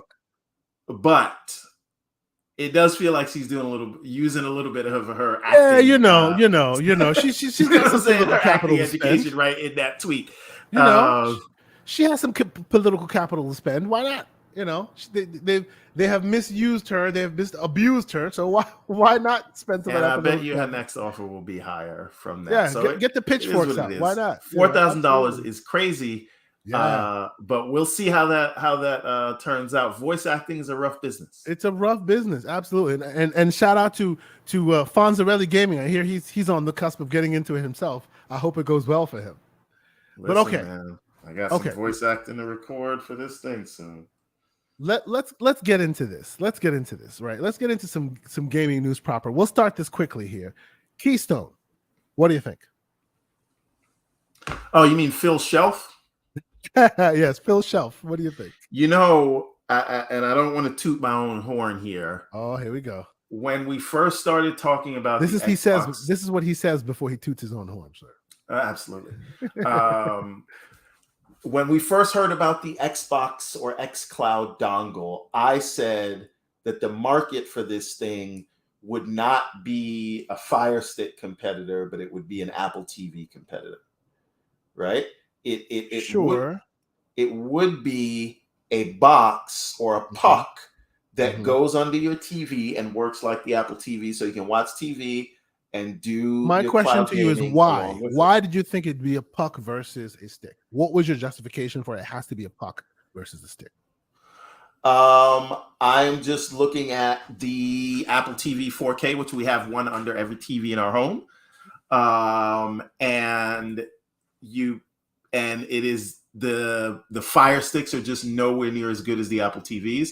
I'm sorry, they're not. So what you're saying is, based on what you've seen in the market, like as far as the devices themselves, like by comparison, the puck is better quality. So you think they'd have to do a puck themselves? Yes, and you want, like, I guess, video encoding done on this side, so it doesn't have to be, I feel like it needed to be more than a stick, a streaming stick, and it is for everyone that is not going to buy the new $2,000 TV right? Sure. Because there are Yep. so many tens Yep. or hundreds of millions of people with regular TVs. So it does have a place. I know it can be an app, but you want something that is going to be able to properly handle Wi-Fi and things like that. Yeah. And See, when it comes to networking that, and when it comes to that, real quick, I will give them the righteous credit they deserve, because we give them smoke around here saying, I know the Series S is good. Why don't you show that to me? Why is it that I have to just see it on paper? And in this instance, when it comes to this, they're not leaving the app to chance and let the local hardware of whatever vendor determine your latency. They're giving you a box that then has the floor of what the latency should be.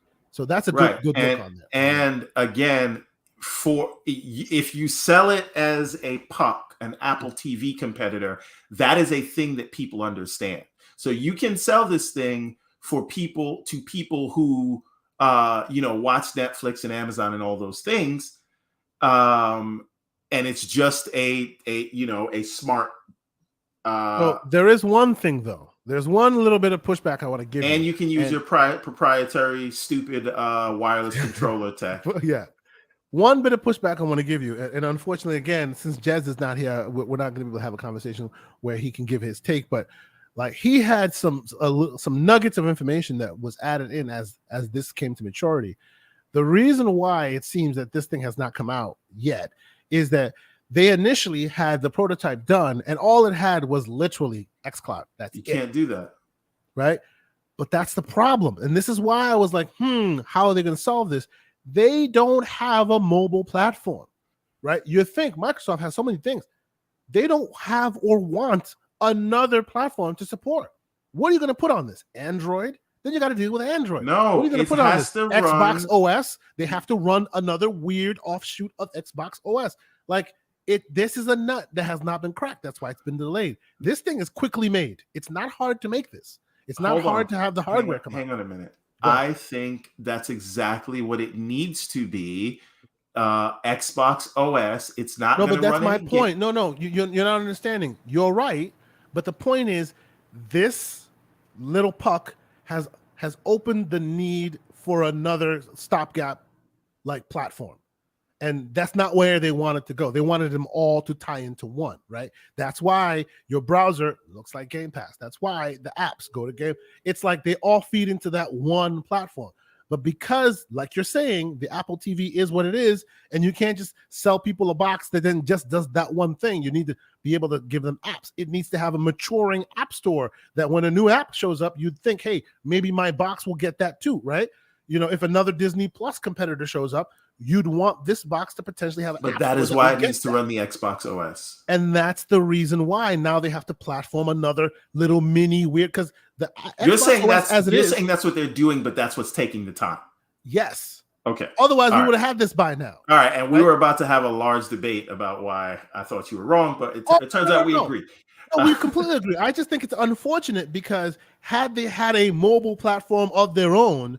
You just throw the mobile platform on it, you skin it, nobody sees that it's whatever mobile platform it is, you move forward. But they don't have that. And they don't want to make everything Android because that won't speak well to what they need to do here. Well, I'm going to say something. I think, and this is the reason for all this investment, I think the Xbox is their mobile turn into platform. A mobile platform? No, not a mobile platform. What I mean is, what is a mobile platform from the perspective of a big tech company, right? It is a store that you can control with billions of people in it, where they all have to come through you. And that is what they are. And I don't know if Slow-Mo is still listening, but I want to say this. A while back, Slow-Mo went on this thing where he was saying that Game Pass is the platform, right? Yeah. Oh, he was right then. And he's right now. He got a lot of smack. I actually disagree, and I'm going to tell you why. Okay. And I agreed with him at the time, but I think that that doesn't see the whole picture, right? Game Pass is not the platform, but Xbox itself is also not the platform. Hardware. It's the cache in the cloud that has your games and all of that. This is what I'm coming to. Yeah. Cloud is the platform. Yeah, Cloud I get it. Is the end game. Yeah, and Game Pass is the canary in the coal mine. Game Pass is the Trojan horse to get you in there. Exactly. So what they want to do is transcend past not only consoles, but PC hardware. They want to transition past hardware altogether, right? The end game is that the Xbox platform and ecosystem is all software, and it is everywhere. So speaking of software, sir, let us transition into another piece of Microsoft Xbox slash. Oh, we doing it, baby. We're 2 hours in. We in there. So, Microsoft. Let me just take a moment to just kind of vent my disappointment here, because disappointment. Yes, I thought this was huge. I thought that this is, well. Let me say what I say, and then you can disabuse me of this notion. This is actually the future of VR, in my opinion, and I'll tell you why. Okay. Right. I don't think you will ever be able to get the fidelity that you want from a standalone VR headset. And the future of that will be based on shrinking the hardware down. Yep. Right. And you will be able to increase visual fidelity by streaming as opposed to having to process that locally. So VR needs to shrink down before it has its iPhone moment. And I think as cloud gaming takes off, you could imagine cloud games streaming over to VR headsets with full visual fidelity. So let me tell you why this is disappointing to me.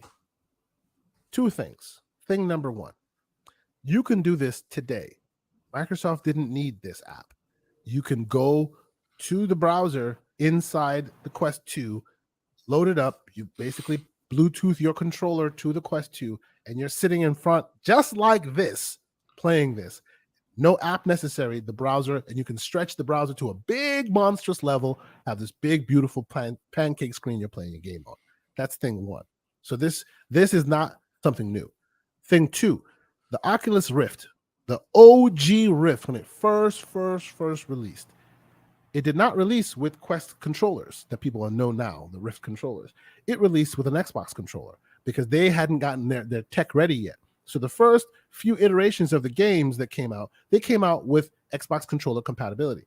An app that was on the store, that's still to this day on that store, if you still have the access to the old Rift store, is a PlayStation is an Xbox app that then remote plays into your console to be able to give you a big pancake screen that you can then play games on. Still, at the end of the day, the reason why this is disappointing to me is we are sick and tired of playing flat pancake games in virtual reality. You want to move the needle? You want to wake me up? Give me a virtual reality game in virtual reality. What we're looking at right here on the screen that people are seeing is Flight Simulator. Do most people know that Flight Simulator actually has a VR component? But you can't play that here, right? You can just get this on a flat screen, which, yes, it's cool. It's a novelty. You can play on a virtual screen as big as you want, but you're not actually playing a VR game. You're playing a 2D game projected on a screen. Same thing I'm doing here with the N-Gage, with the Nreal Air, right? I'm sure that's the future. That's where we're going. That's where we want to go. No. Listen carefully. These are Xbox games that are not VR games. No. Listen carefully. No, listen carefully right now. Flight Sim, right? Does the Xbox version, which in the cloud, Flight Sim runs the Xbox version? No. I hear you, Mr. Everborn Saga, but hear me. I am not saying what you're seeing on this screen here is a disappointment, because yes, I get what they're sharing with you. This is just Game Pass that's being projected on screen. I get that. What I'm saying to you is, even within Microsoft and Xbox Studios today, between Bethesda and other properties, they have real VR games that can be leveraged here. Are any of them on Xbox? They shouldn't have to regret. No, but that's not the point. That's not the point here. Because we're going to talk about this later. That's not the point here. The point here is, if you are trying to say, hey, we're here, we're supporting you, you're the future, you're trying to be the Ubisoft, hey, we're going to support the new cutting edge tech, meet the tech where it is.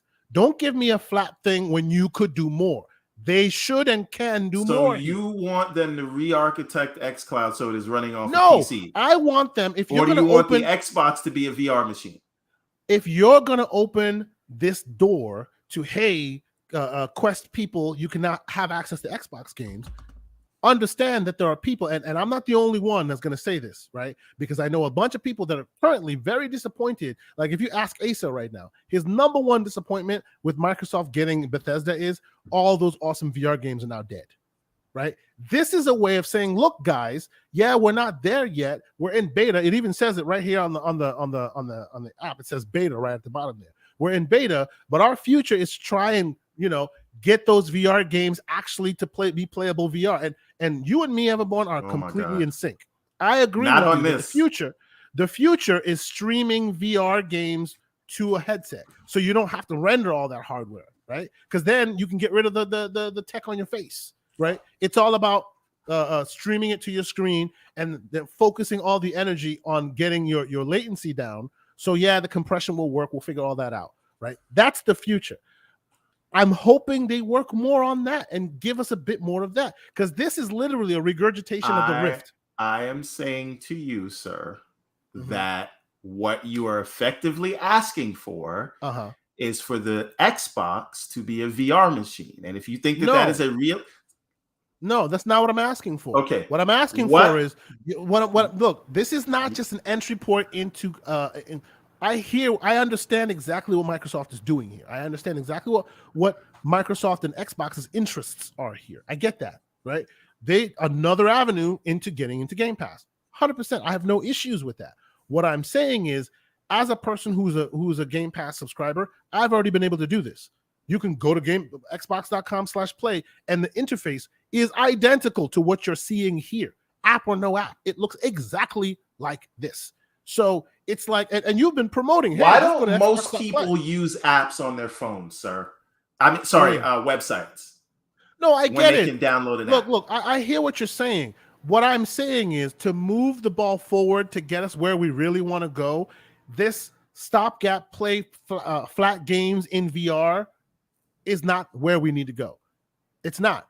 And you guys are coming out full-throated behind VR and the metaverse and supporting and all of that. That means we do need to see a world where you guys actually take VR games.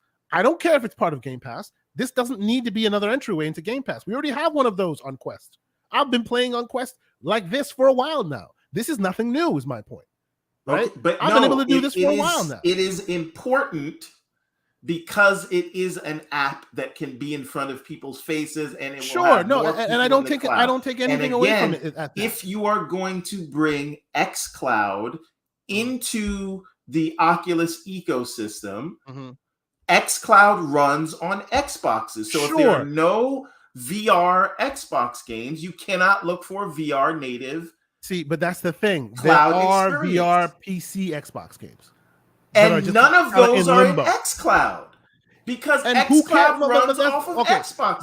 We're having two different conversations here. They are bringing. I'm saying your request is completely fantasy. No, it's not. It is not fantasy. The only difference is their priority here is xCloud, and that's what they're bringing to here. And I get that, and that's fine. xCloud is to me eventually, right? There will come a time where xCloud will have a place that VR games can live in when latency is good enough and all of that. That's not today. I just want them to talk about that. That's all. That will happen when xCloud is running off of PC.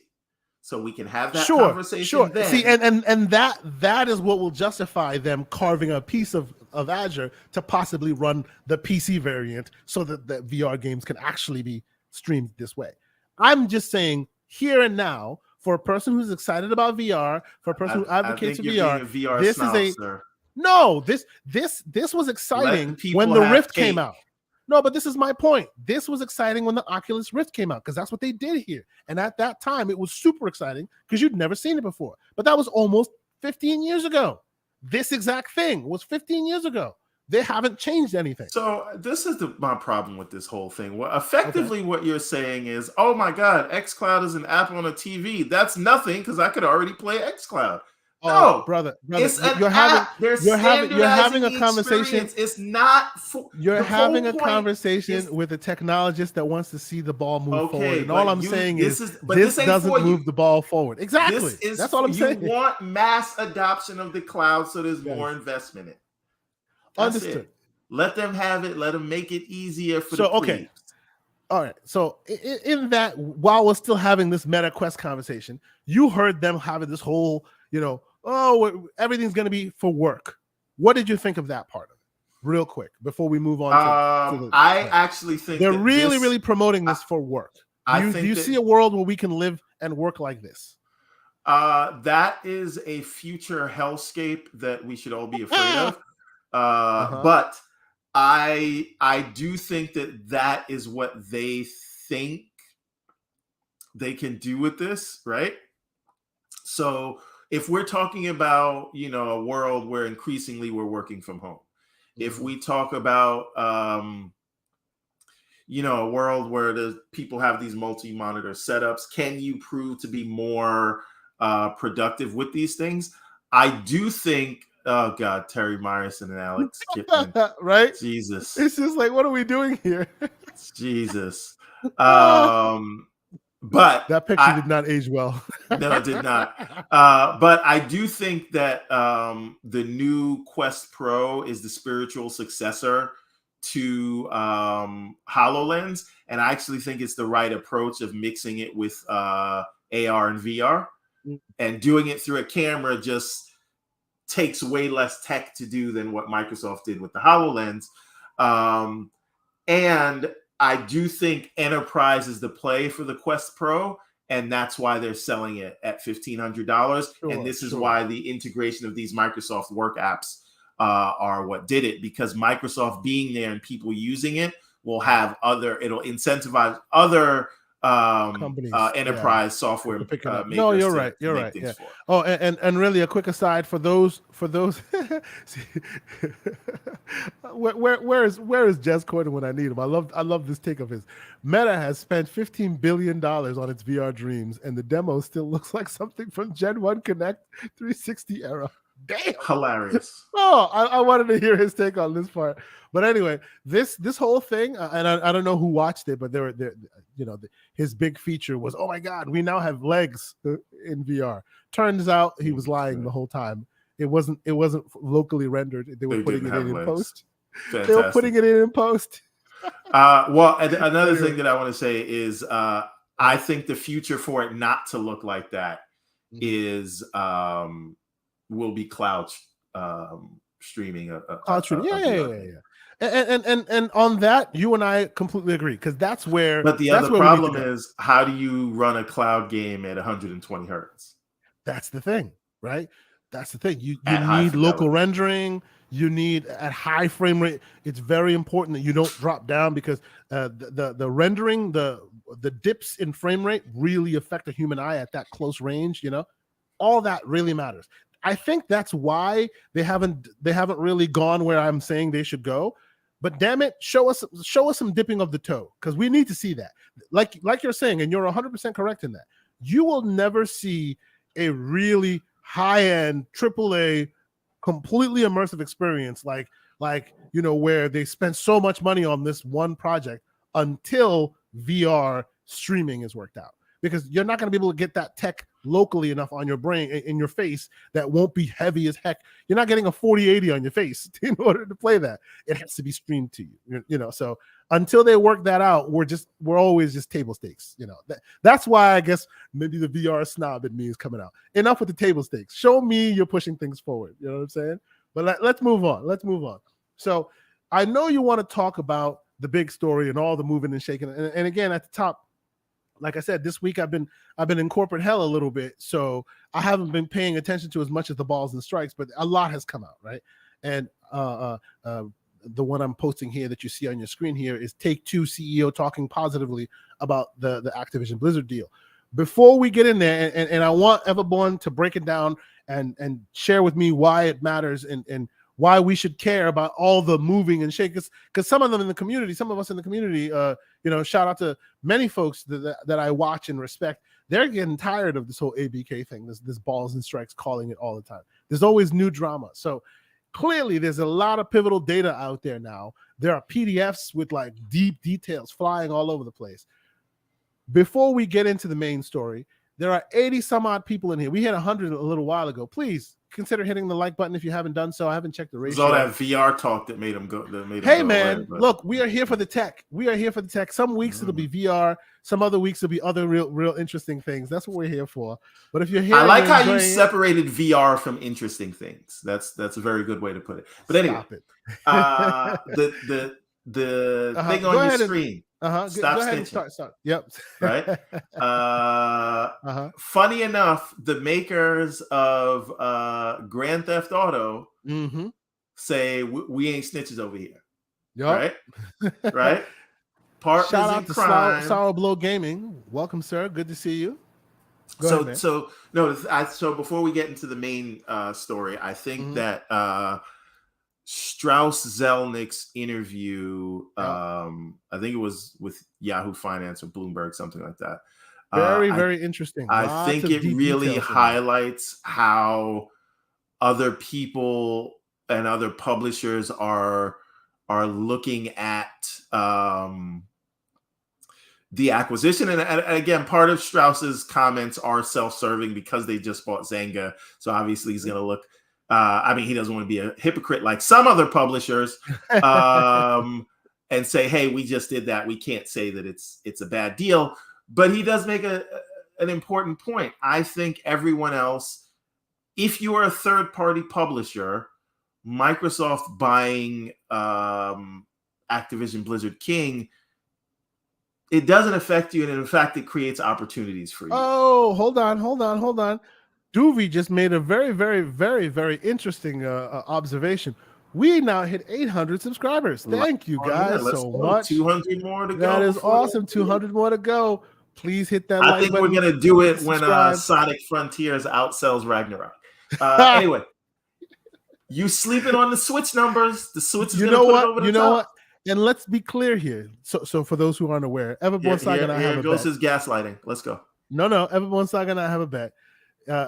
He says that there's a chance that it could outsell No. That's Boom. I never said 2-1. If it sells one more copy, I win. Boom says 2-1. Everborn Saga says it'll just beat Ragnarok. While he also says he doesn't want it to be successful because Sega needs to be bought by Microsoft. So I want it to win because when it wins, that means the game is good. He wants to beat me, but still wants Sega to lose money so that they're primed to be. Yes, I want an 80+ Metacritic, but terrible. And you want it to sell one copy more than Ragnarok. Yes. Yes. Anyway, fantastic. Go ahead. 4D chess, baby. Anyway, so 15D chess at this point. Back to Strauss. Yes. So he points out how video games are different from any other industry because of what they create, and it is not like movies. And people, if you create hits, people will come back to that. And each, I see it. Hilarious. Each, major IP is a category unto itself. So you can't substitute GTA for Call of Duty, right? Yep. GTA players are going to be GTA players. And furthermore, I think that, when you look at other publisher statements on this matter, they all understand that anyone that doesn't have their major titles will be at that loss. So they are not really affected by this. And if you have a stronger Microsoft to challenge Sony, who is already very strong in the market, then they will begin to challenge each other, and then that probably makes for better effective rates for other publishers, right? Sony can do things like they do to Epic with the cross-platform tax and things like that. But if Sony knows that Microsoft is in a stronger position, that actually levels the playing field for these other third-party publishers. Yep. And this is a thing when we talk about the downstream effects of competition. And so while it may not be okay for Sony's bottom line, for the broader industry, I think a stronger Microsoft, at least one that is comparable in market presence to Sony, is actually good for publishers. It's good for us because Sony will have to do things to combat what Microsoft is offering, and everybody wins. The only person who loses, and they don't really lose, is Sony. And I think he has highlighted that. And what did you think about his comments? What did you think about his comments related to like when the journalists pushed him? They were trying to push him on the idea that, hey, won't like when Microsoft starts looking internally inward and starts focusing on their own first party IPs, that being Call of Duty and whatnot, won't that then unfortunately adversely affect Take-Two's offerings, right? I found it very interesting that he said, no, it won't be detrimental to us if our offerings are still good and that our games are still like very, very much in the zeitgeist and people want them. Microsoft will want that on their service too. That is an easy justification and an easy explanation that I haven't heard many people like run with. Everybody's always quick to be like, oh, well, when they stop focusing so much on third parties, all of a sudden third parties will start losing because Microsoft won't be showering them with as much dough. Like Strauss-Zelnick seemed to paint a different picture. What do you think of that? I think Microsoft would be foolish. That would be like saying, oh, we have COD, so we don't need Fortnite.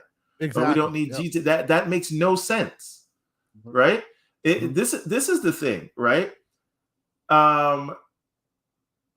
If Disney has Marvel and Star Wars, does that mean people are going to say, well, I don't want to watch Harry Potter or DC movies anymore?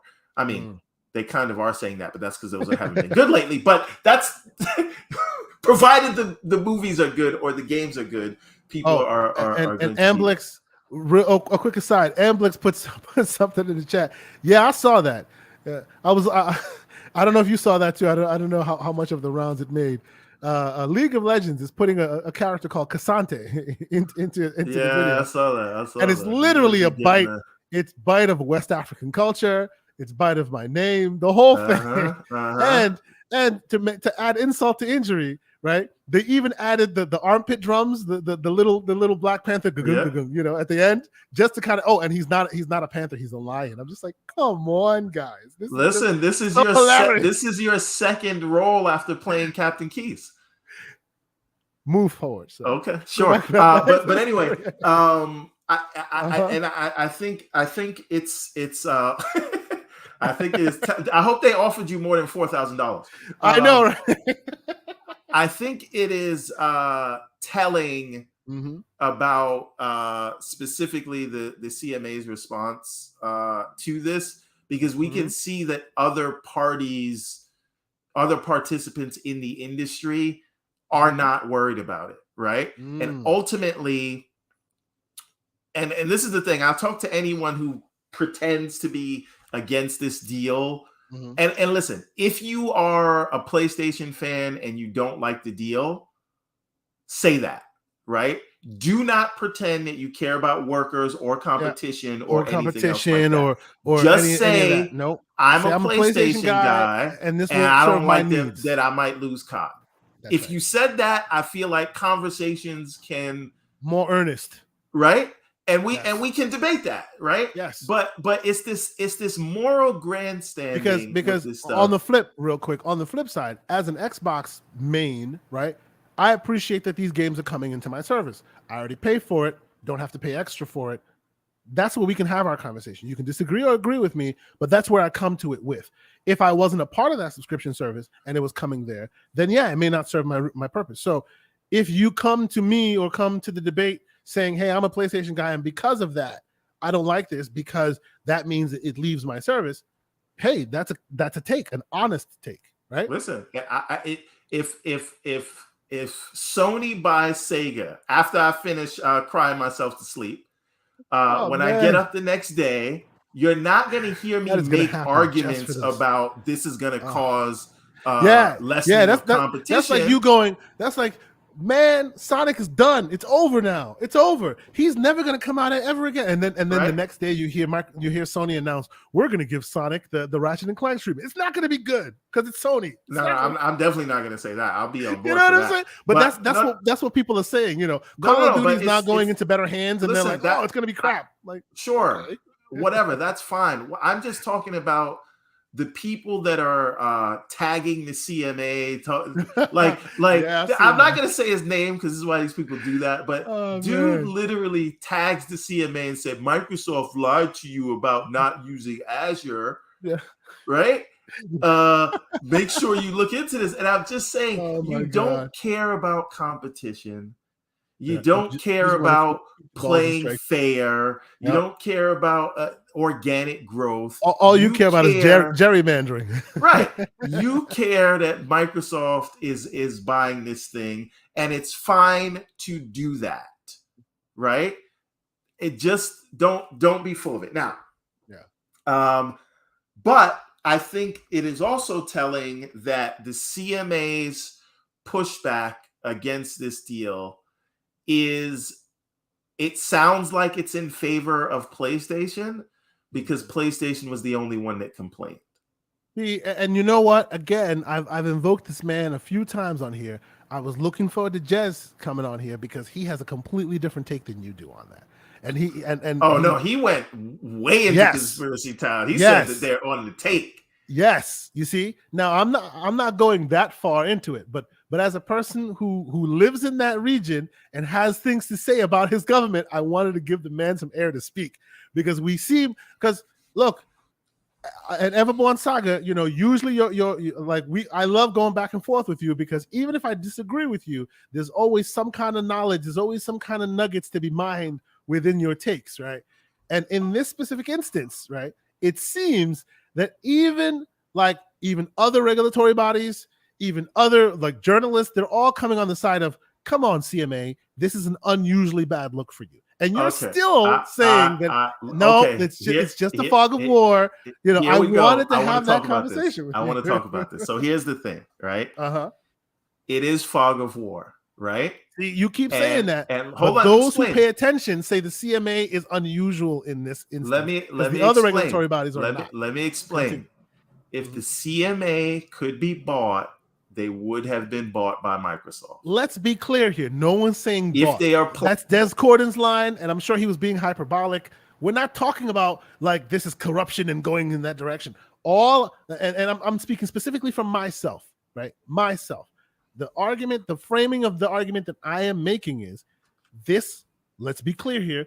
This to me won't spell any different result because if you look at the CMA's process, right, there's a lot of balls and strikes in place to make sure that the same hands that were spoken to initially may not be the same hands in the pot that make the ultimate decision. So, like, if you look at all of it, you can definitely tell that, hey, there is still righteousness, and you can believe whatever the response may be when this is all said and done. We don't know it'll be righteous or not, but at least I can trust that the process will go through a process. Allow me the floor for a moment. The only argument I am making is the way the words came out of their mouth, like officially, seemed suspect by the very nature of them taking the talking points so heavily from one side versus another. Now, I understand you're going to justify it and you're going to say it's fog of war and they were just literally taking the complaints of the only ones that complained, and because of that, it sounds like that. But I'm not the only one, and far more influential and smarter individuals than me have made this exact point. Even Jez was going to make the same point. Are they smarter than me? Probably, yes. I would say Hogue Law is smarter than you. Sure. All right. Now, I would say Hogue Law is smarter than you. Here's the thing, right? But continue. Yes. I think this is all much to do about nothing. And shout out to the man, the post up himself. Even he agrees with me. But let's continue. It's been totally one-sided, right? Cool.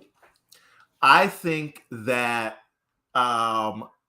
we have to take all this information that we're getting about this for exactly what it is, and that is information. The CMA has not made a decision yet. Sure. If they make a decision and they put out their findings that we want to block this deal because of XYZ, then that will be the time for the cheers or tears, whichever side of this thing you land on. Again, unfortunately, you're always with the end result. And I'm always like, look, you can criticize the mushy middle. The result doesn't automatically have to be tainted. Microsoft has the best M&A lawyers in the world on this, and that's why no doubt this will end where it should.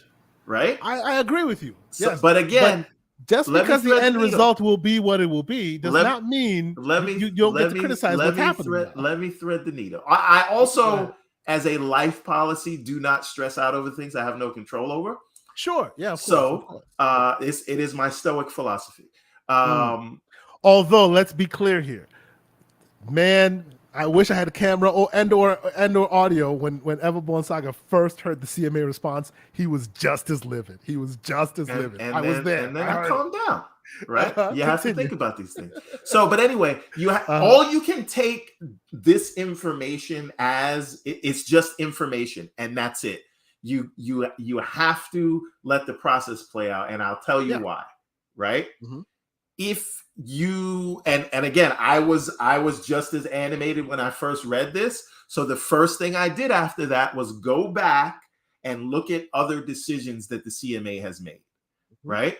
You also have to factor in that the UK is now separate from the EU, and they want to make sure they're known as a world power, on their own without the EU. Right? And like Pixelbit G says, this is all process. This is all performative art. And 100%. And if you look at where we are now, and I'll it's similar repeating this is where we Brazil. Came into on the Brazil thing, where Sony was trying to snitch, Microsoft was trying to downplay COD, and everybody else says, I don't care what they're talking about. Mm-hmm. And the same thing is happening. We didn't hear the beginning of the phase 1 investigation for Brazil. We came in at this point, right? But and also we don't know exactly how fiery the Brazilian document was because it was translated, right? So we may not get all the tones that are there. And if you follow what the CMA does, they are going to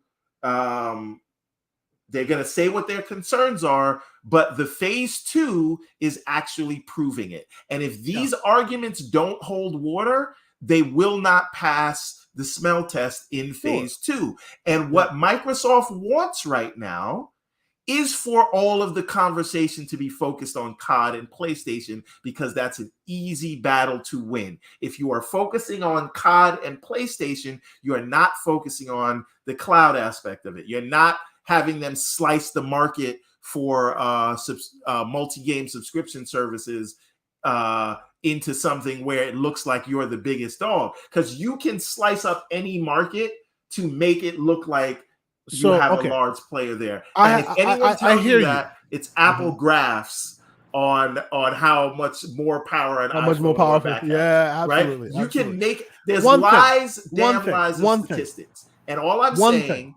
Just 1 second. Just give me 1 second here.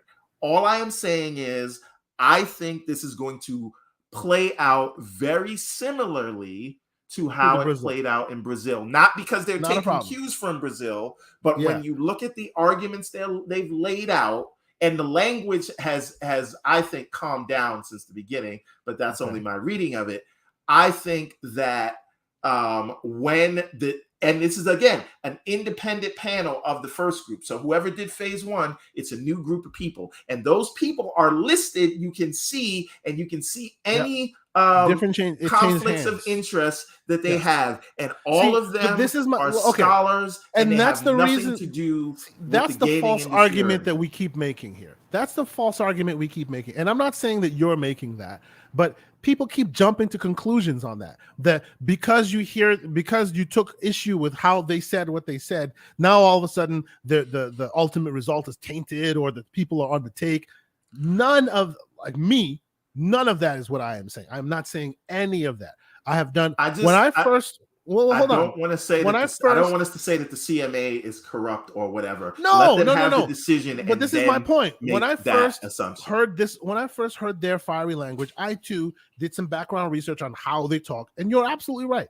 They tend to come out with the fiery in the beginning, and then nothing to see here. Ultimately, once the digging through the details has been done, and the digging through the details, make no mistake, is done by a different regulatory body than the ones that initially take the case.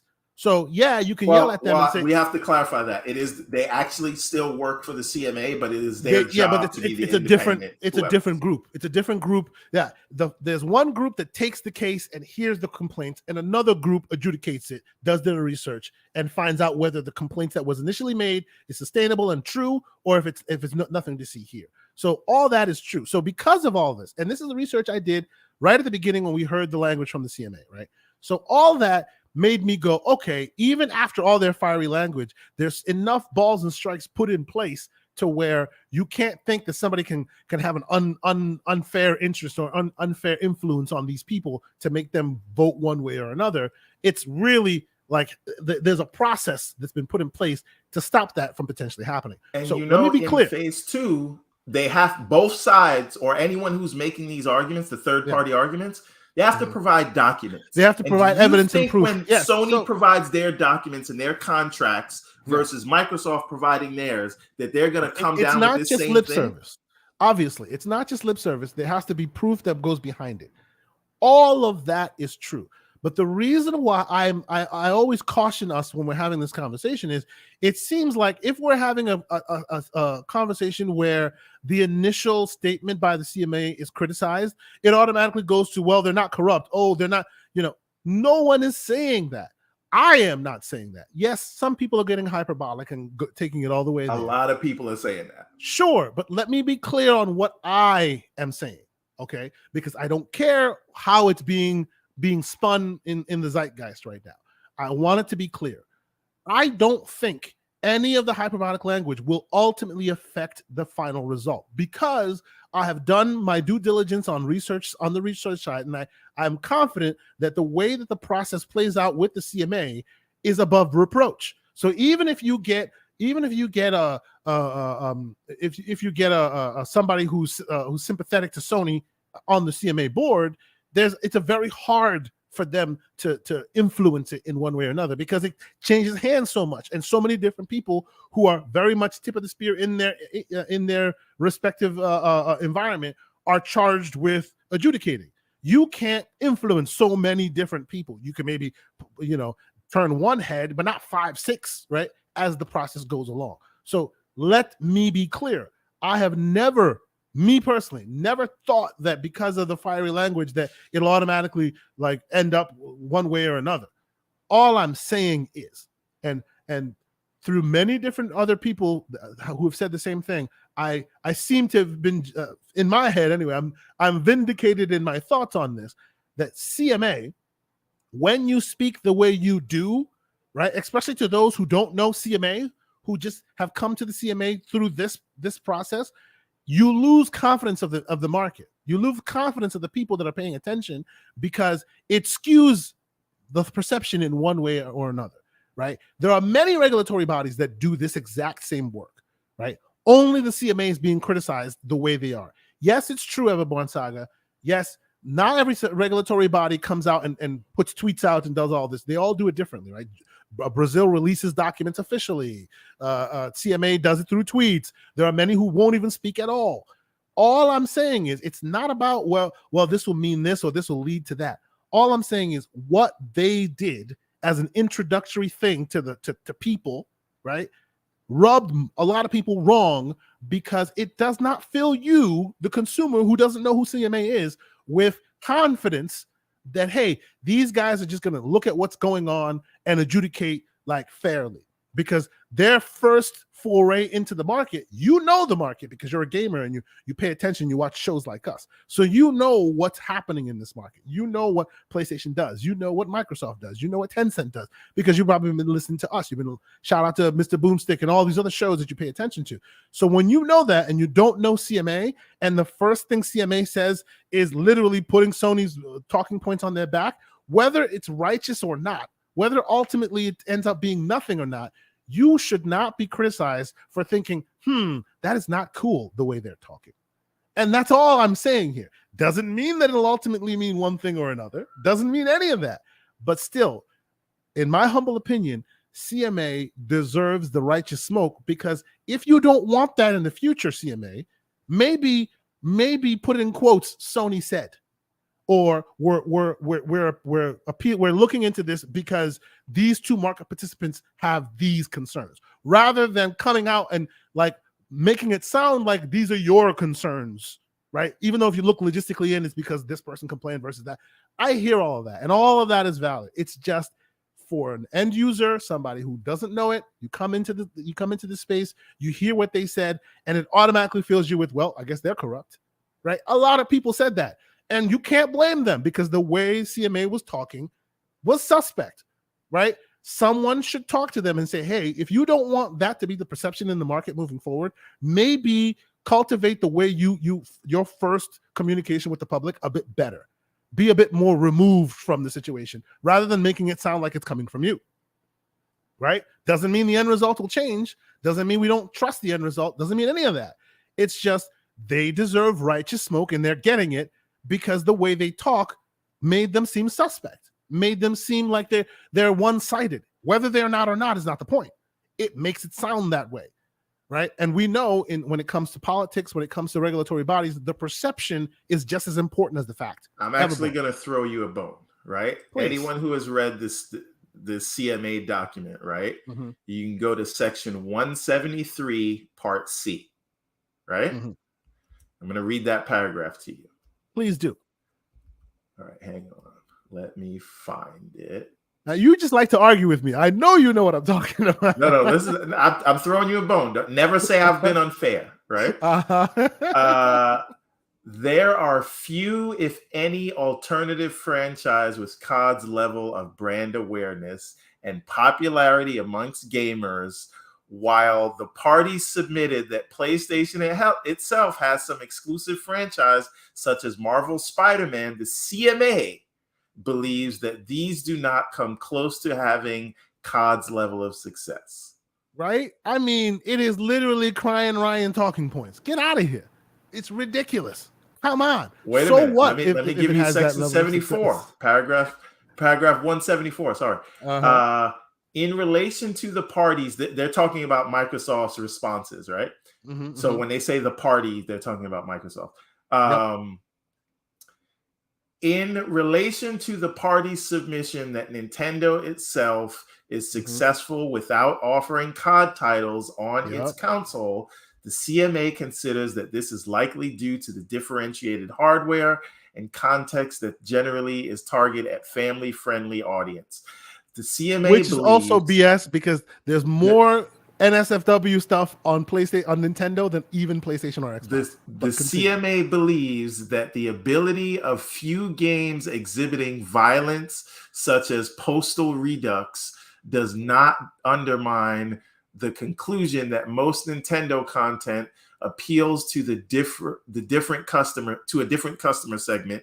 In addition, the CMA notes that one of the reasons for the lack of availability on Nintendo suggested by parties is because Nintendo Switch is not technically capable of supporting the latest version of COD, which the CMA considers is further evidence that Nintendo is not as close a rival to PlayStation as Xbox. As such, the CMA does not consider that Nintendo's current success is sufficient evidence to show that Sony does not require access to competitive terms to ABK's content in order to compete against Microsoft.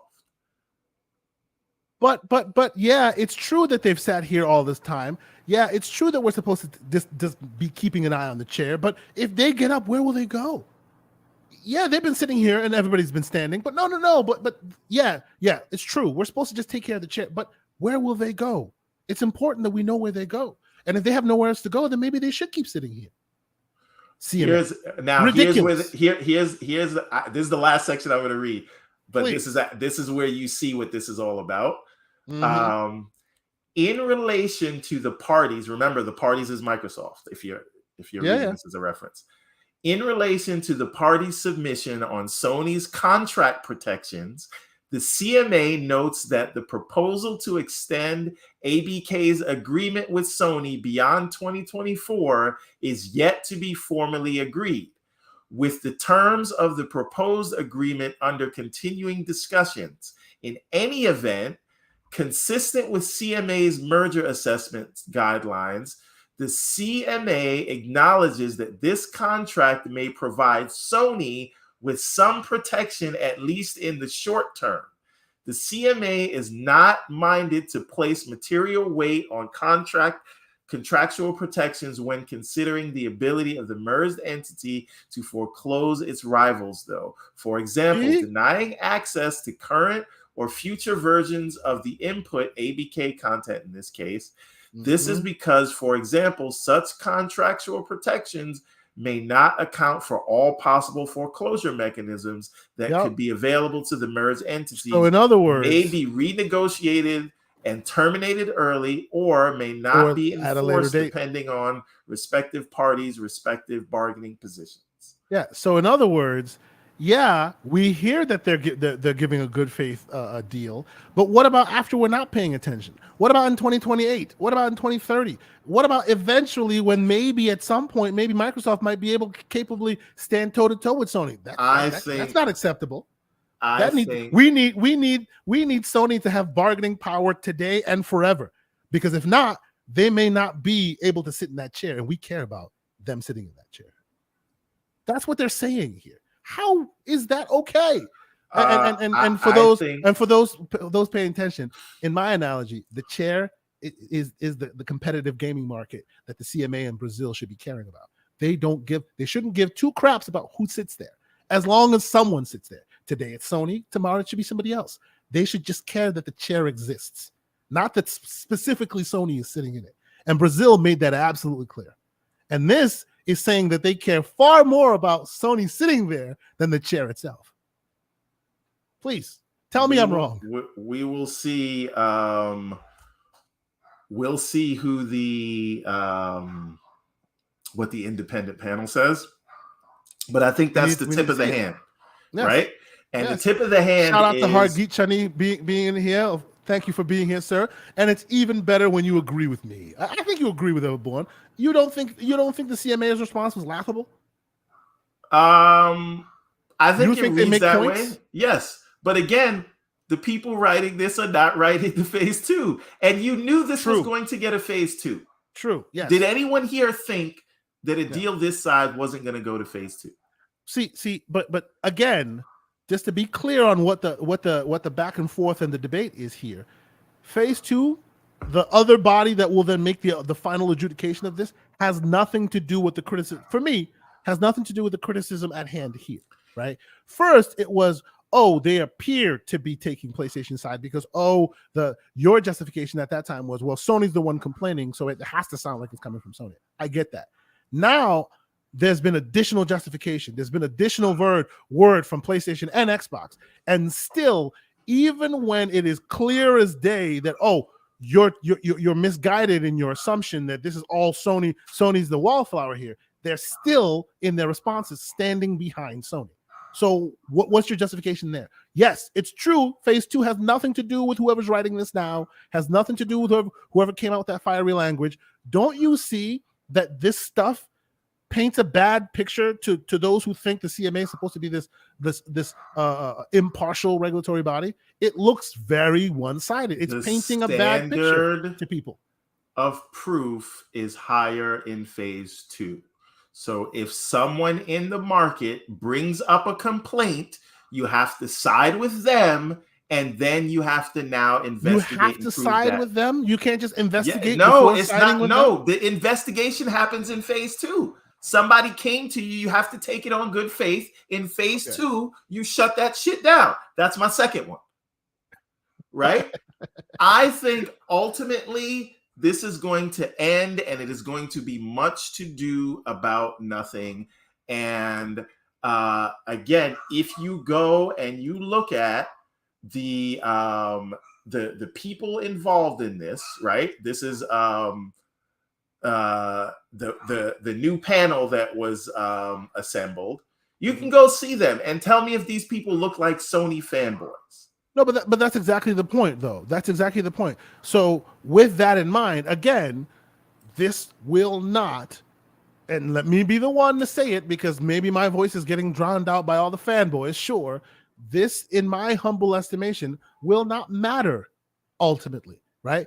Ultimately, the process will be what the process is. It will not be skewed one way or another in this. If me personally, have criticism, it's, hey, CMA, you are a regulatory body that depends on the people trusting that you are a even-keeled determiner of facts. You're here to protect the industry and not certain parties. That is your brand. And that is your claim to shame. In phase 2. Well, do me a favor. Do me a favor. Yes. I sent you a link. Okay. I want you to share that in the chat, right? Sure. This is the CMA's page for this whole thing. And if you scroll down to the midway point, you're going to see inquiry group appointed. Sure. And you are going to see, this is not for you. This is just for the audience. So they have this info. I don't see. Where'd you share that? In the private chat. Oh, in the private chat. Right. Share that in the sure. screen chat. Yeah, and it's basically a PDF that's showing you. No, this is not the PDF. Oh, this is not the whole PDF? page where you can get all the updates directly from the CMA. Now, cool. Scroll down to the middle. You're going to see inquiry group appointed on 15th September 2022. You're going to see names like Martin Coleman, I'm not even going to try to pronounce that game. Humphrey Batcock, hilarious. Ashley Gunn. And then you can click on them and then you can see whatever conflicts they may or may not have. I want you to now tell anybody. No, but once again, although we're going through it, this is not for you. This is not for you. I'm not saying you're saying this. Yes. I fear that putting energy here just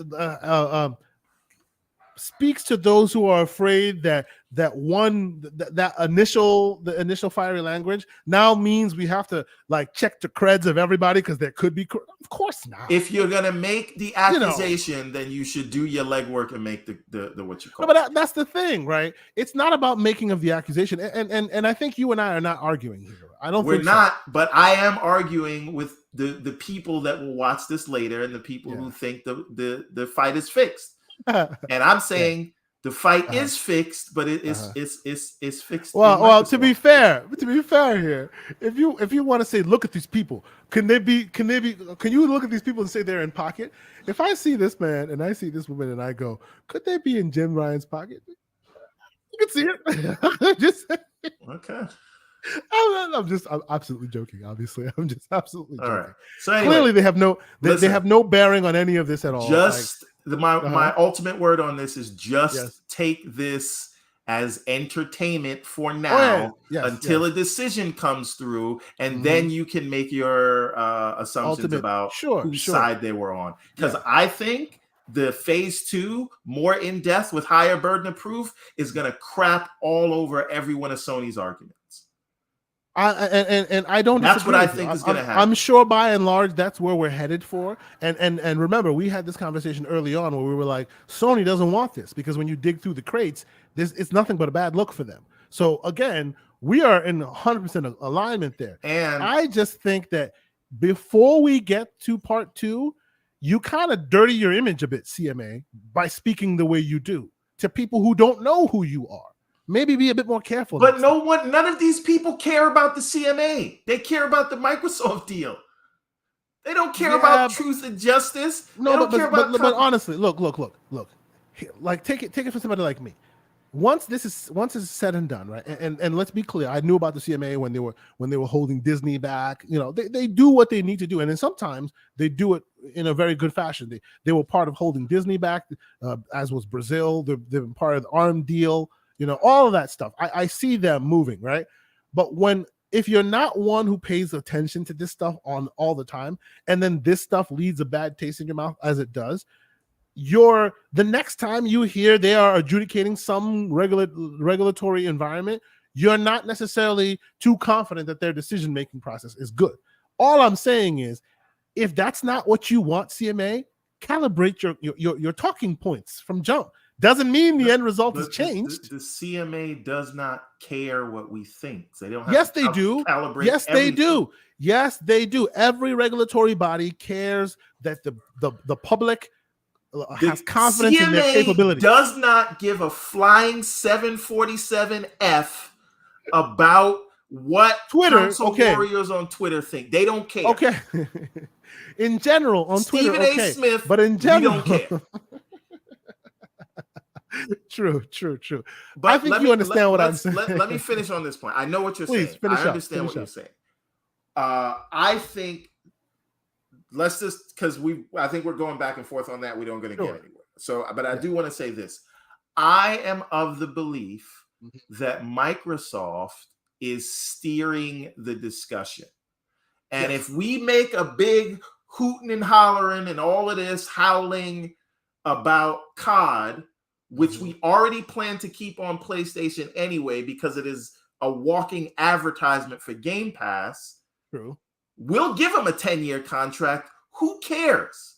It was going to stay there anyway, and the PlayStation money is going to fund other games coming into Game Pass, right? Yep, absolutely. Now, because here you have to think about this, right? Yes, you'll get increased subscribers, right? And I'm not saying Microsoft needs the money, but if you take it off of PlayStation and it is in Game Pass, you've taken away 2 of the 3 revenue streams for that product, which means you only have left for Steam sales. Yep. Right? If you put it in Game Pass, yes, you're sacrificing those day one sales, but you're making that up from PlayStation and Steam and whatever else that is, and you are still justifying to your shareholders that allowed you to spend $70 billion on this thing, that this thing's still bringing in money in the short term. Now, if all they have to do in order to buy Activision, Blizzard, and the money printer king is keep something on PlayStation that they plan to keep there anyway, that is a win. So look over Make here. That be the fight. Make that be the fight, because there. we're planning on doing that anyway. I hear you. So then they turn around and say, okay, CMA, we'll give you what you want. And by the way, the next Guitar Hero exclusive. Oh, by the way, the next whatever we make exclusive. Diablo. But Call of Duty stays multiplayer because you really wanted that. No, I hear you. I hear that talking point. I do, and that is a valid talking point to make. I am not in any shape or form thinking that may be or may not be where we end up, and chances are that is where we end up. That is where we end up. You know. All right. Last thing though, I do want to say, I want to talk about Microsoft's response to this, because I talked to this about you in the chat. I think that this is all a part of their PR response, because again, I'm sure the best M&A lawyers, international M&A lawyers, are on this. I don't even know if international M&A lawyers are a thing, but merger and acquisition lawyers are on this thing. And there's a marketing team assigned to getting this deal done. And they have seen the CMA's response before we've seen it. So if you're keeping count and you are paying attention, every time some pushback or negative news about the deal has come out, Microsoft has had a PR response already canned and waiting. Whether it's a rehearsed interview. Victor Allenstein, for your question that you asked a while ago, here's the part of the conspiracy theory section. Go for it. Go ahead. So there's been interviews with pre-rehearsed questions. There's been blog posts. There's been these statements that they're leaking to journalists. Every time left and right. They have had the response. So because they knew the CMA was putting out the full text, they had their response ready, calling up Tom Warren and everybody else. They put this website out to set their own timeline, set their own narrative about this thing. This is all a part of the process and not unexpected. And they are already in negotiations with the phase 2 people. They're already in negotiations with the EU. That's why the pre-notification period lasted as long as everybody's phase 1. They know what everybody wants. They know the process they have to go through. And this is like a similar acquisition of this size, which was $70 billion Disney buying Fox, that took 14 months. They knew this was going to take 14 months, give or take.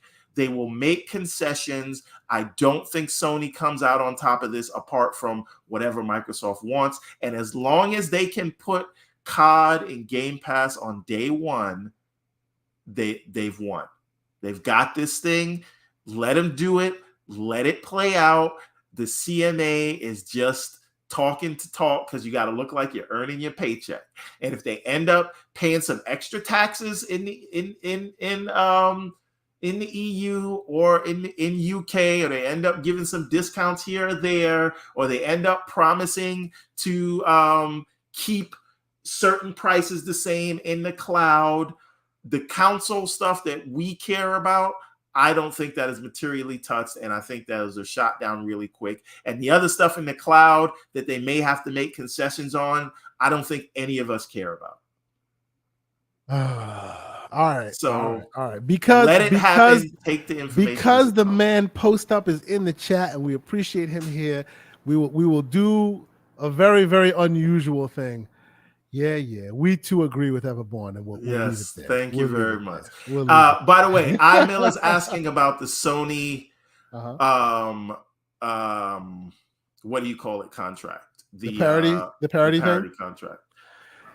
Yeah. Somebody brought something very interesting about that. So are we talking about parity for COD if the deal goes through? Not even COD. Let's put a weird wrinkle into this. We haven't seen ray tracing fully done in Minecraft, and that's been out forever, right? And everybody exactly. Everybody's always assumed that conversation was because Mojang is out here doing what they do. There's now conversation that maybe that has something to do with the parity clause has always been in place, and as such, that's why Mojang hasn't been able to do anything like special on Xbox, even though they could. What do you think of that? Of course, this is all speculation, all tea leaf reading. I do not subscribe to that, and the reason is I need Xbox to release some of their own games that are not a part of any of these contracts that really show off the power of the hardware. And when that happens, that's what I've been calling for. Discussion. Time, I've been calling for their Surface device. Show me why the Series S is special. Don't expect me. We know the 12 teraflops can do, and then we can talk about whatever Sony's doing or not doing. And again, you have to take into account that developers are more familiar with the PlayStation tools that they've been working on, and they upgraded the tools for the Xbox, so it takes devs time to get up to speed. I think you have to go with Occam's razor. We don't have to, invent. Don't bend yourself in knots coming up with theories. Yes. Incompetence is usually we don't need to believe complex lies over simple truths. Over simple truth, which is incompetence. That's usually the way. Now I do I just got a DM. I don't know if he wants me to say his name, but they want us to talk about the recent decision where Cat fined the CMA to overturn whatever. Yes. Right? And that was another thing that I was going to bring up with Jez here, because there is a bit of history, not a lot, but there is a bit of history. He said, "Don't say who it is. It's me." Just shout out, good sir. There's not too much, but there is evidence of them, striking a little too hot sometimes, and then Cat smacks them down and makes them redo it. That's happened on a few occasions. Wandering Dutch also brought that out on his show a few days ago, that it's not just one and done. As long as the process is well followed, there is no, unlike America, there is no appeal process. If Cat and everybody's confident that they've come to the righteous decision, you're done. That's it, right? But Cat can be convinced that if certain things weren't followed, if processes were not followed, if Cat thinks that you're a little too one-sided in your execution, it may very well come back and smack the CMA and make them go do it again. Right? That's happened before. Yeah. I don't think you can, this is the thing. If there is a clear 100% NVIDIA ARM kind of thing You know what I'm saying? This That'd be is like AT&T and Verizon wanted to merge or something like that. You can see how that won't work. There it's an are open and shut case. arguments That's not this. to be made here that say that the gaming industry is dynamic and you don't have to make these. See, again, you slice up a market small enough, you can make anyone look like a winner. Any kind of argument. And again, I think there are certain rubrics that that they have to follow. These are predefined things, and you have to. The words don't mean anything. It's the decision that matters. Language gets fiery in a court case. It is what it is. So again, it doesn't matter that the CMA got fined, because I'm sure the CMA is not going to want to get fined again, right?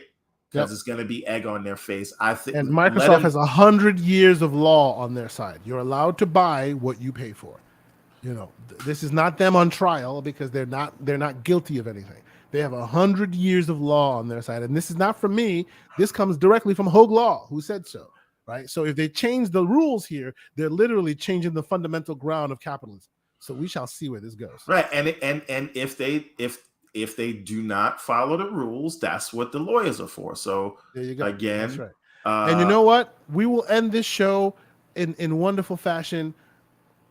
I'll let Victor Alistine get the last word here. Hold on, Victor Alistine. I appreciate you, sir. Hold on, Victor Alistine. But Gotham is doing untethered co-op while Halo is not.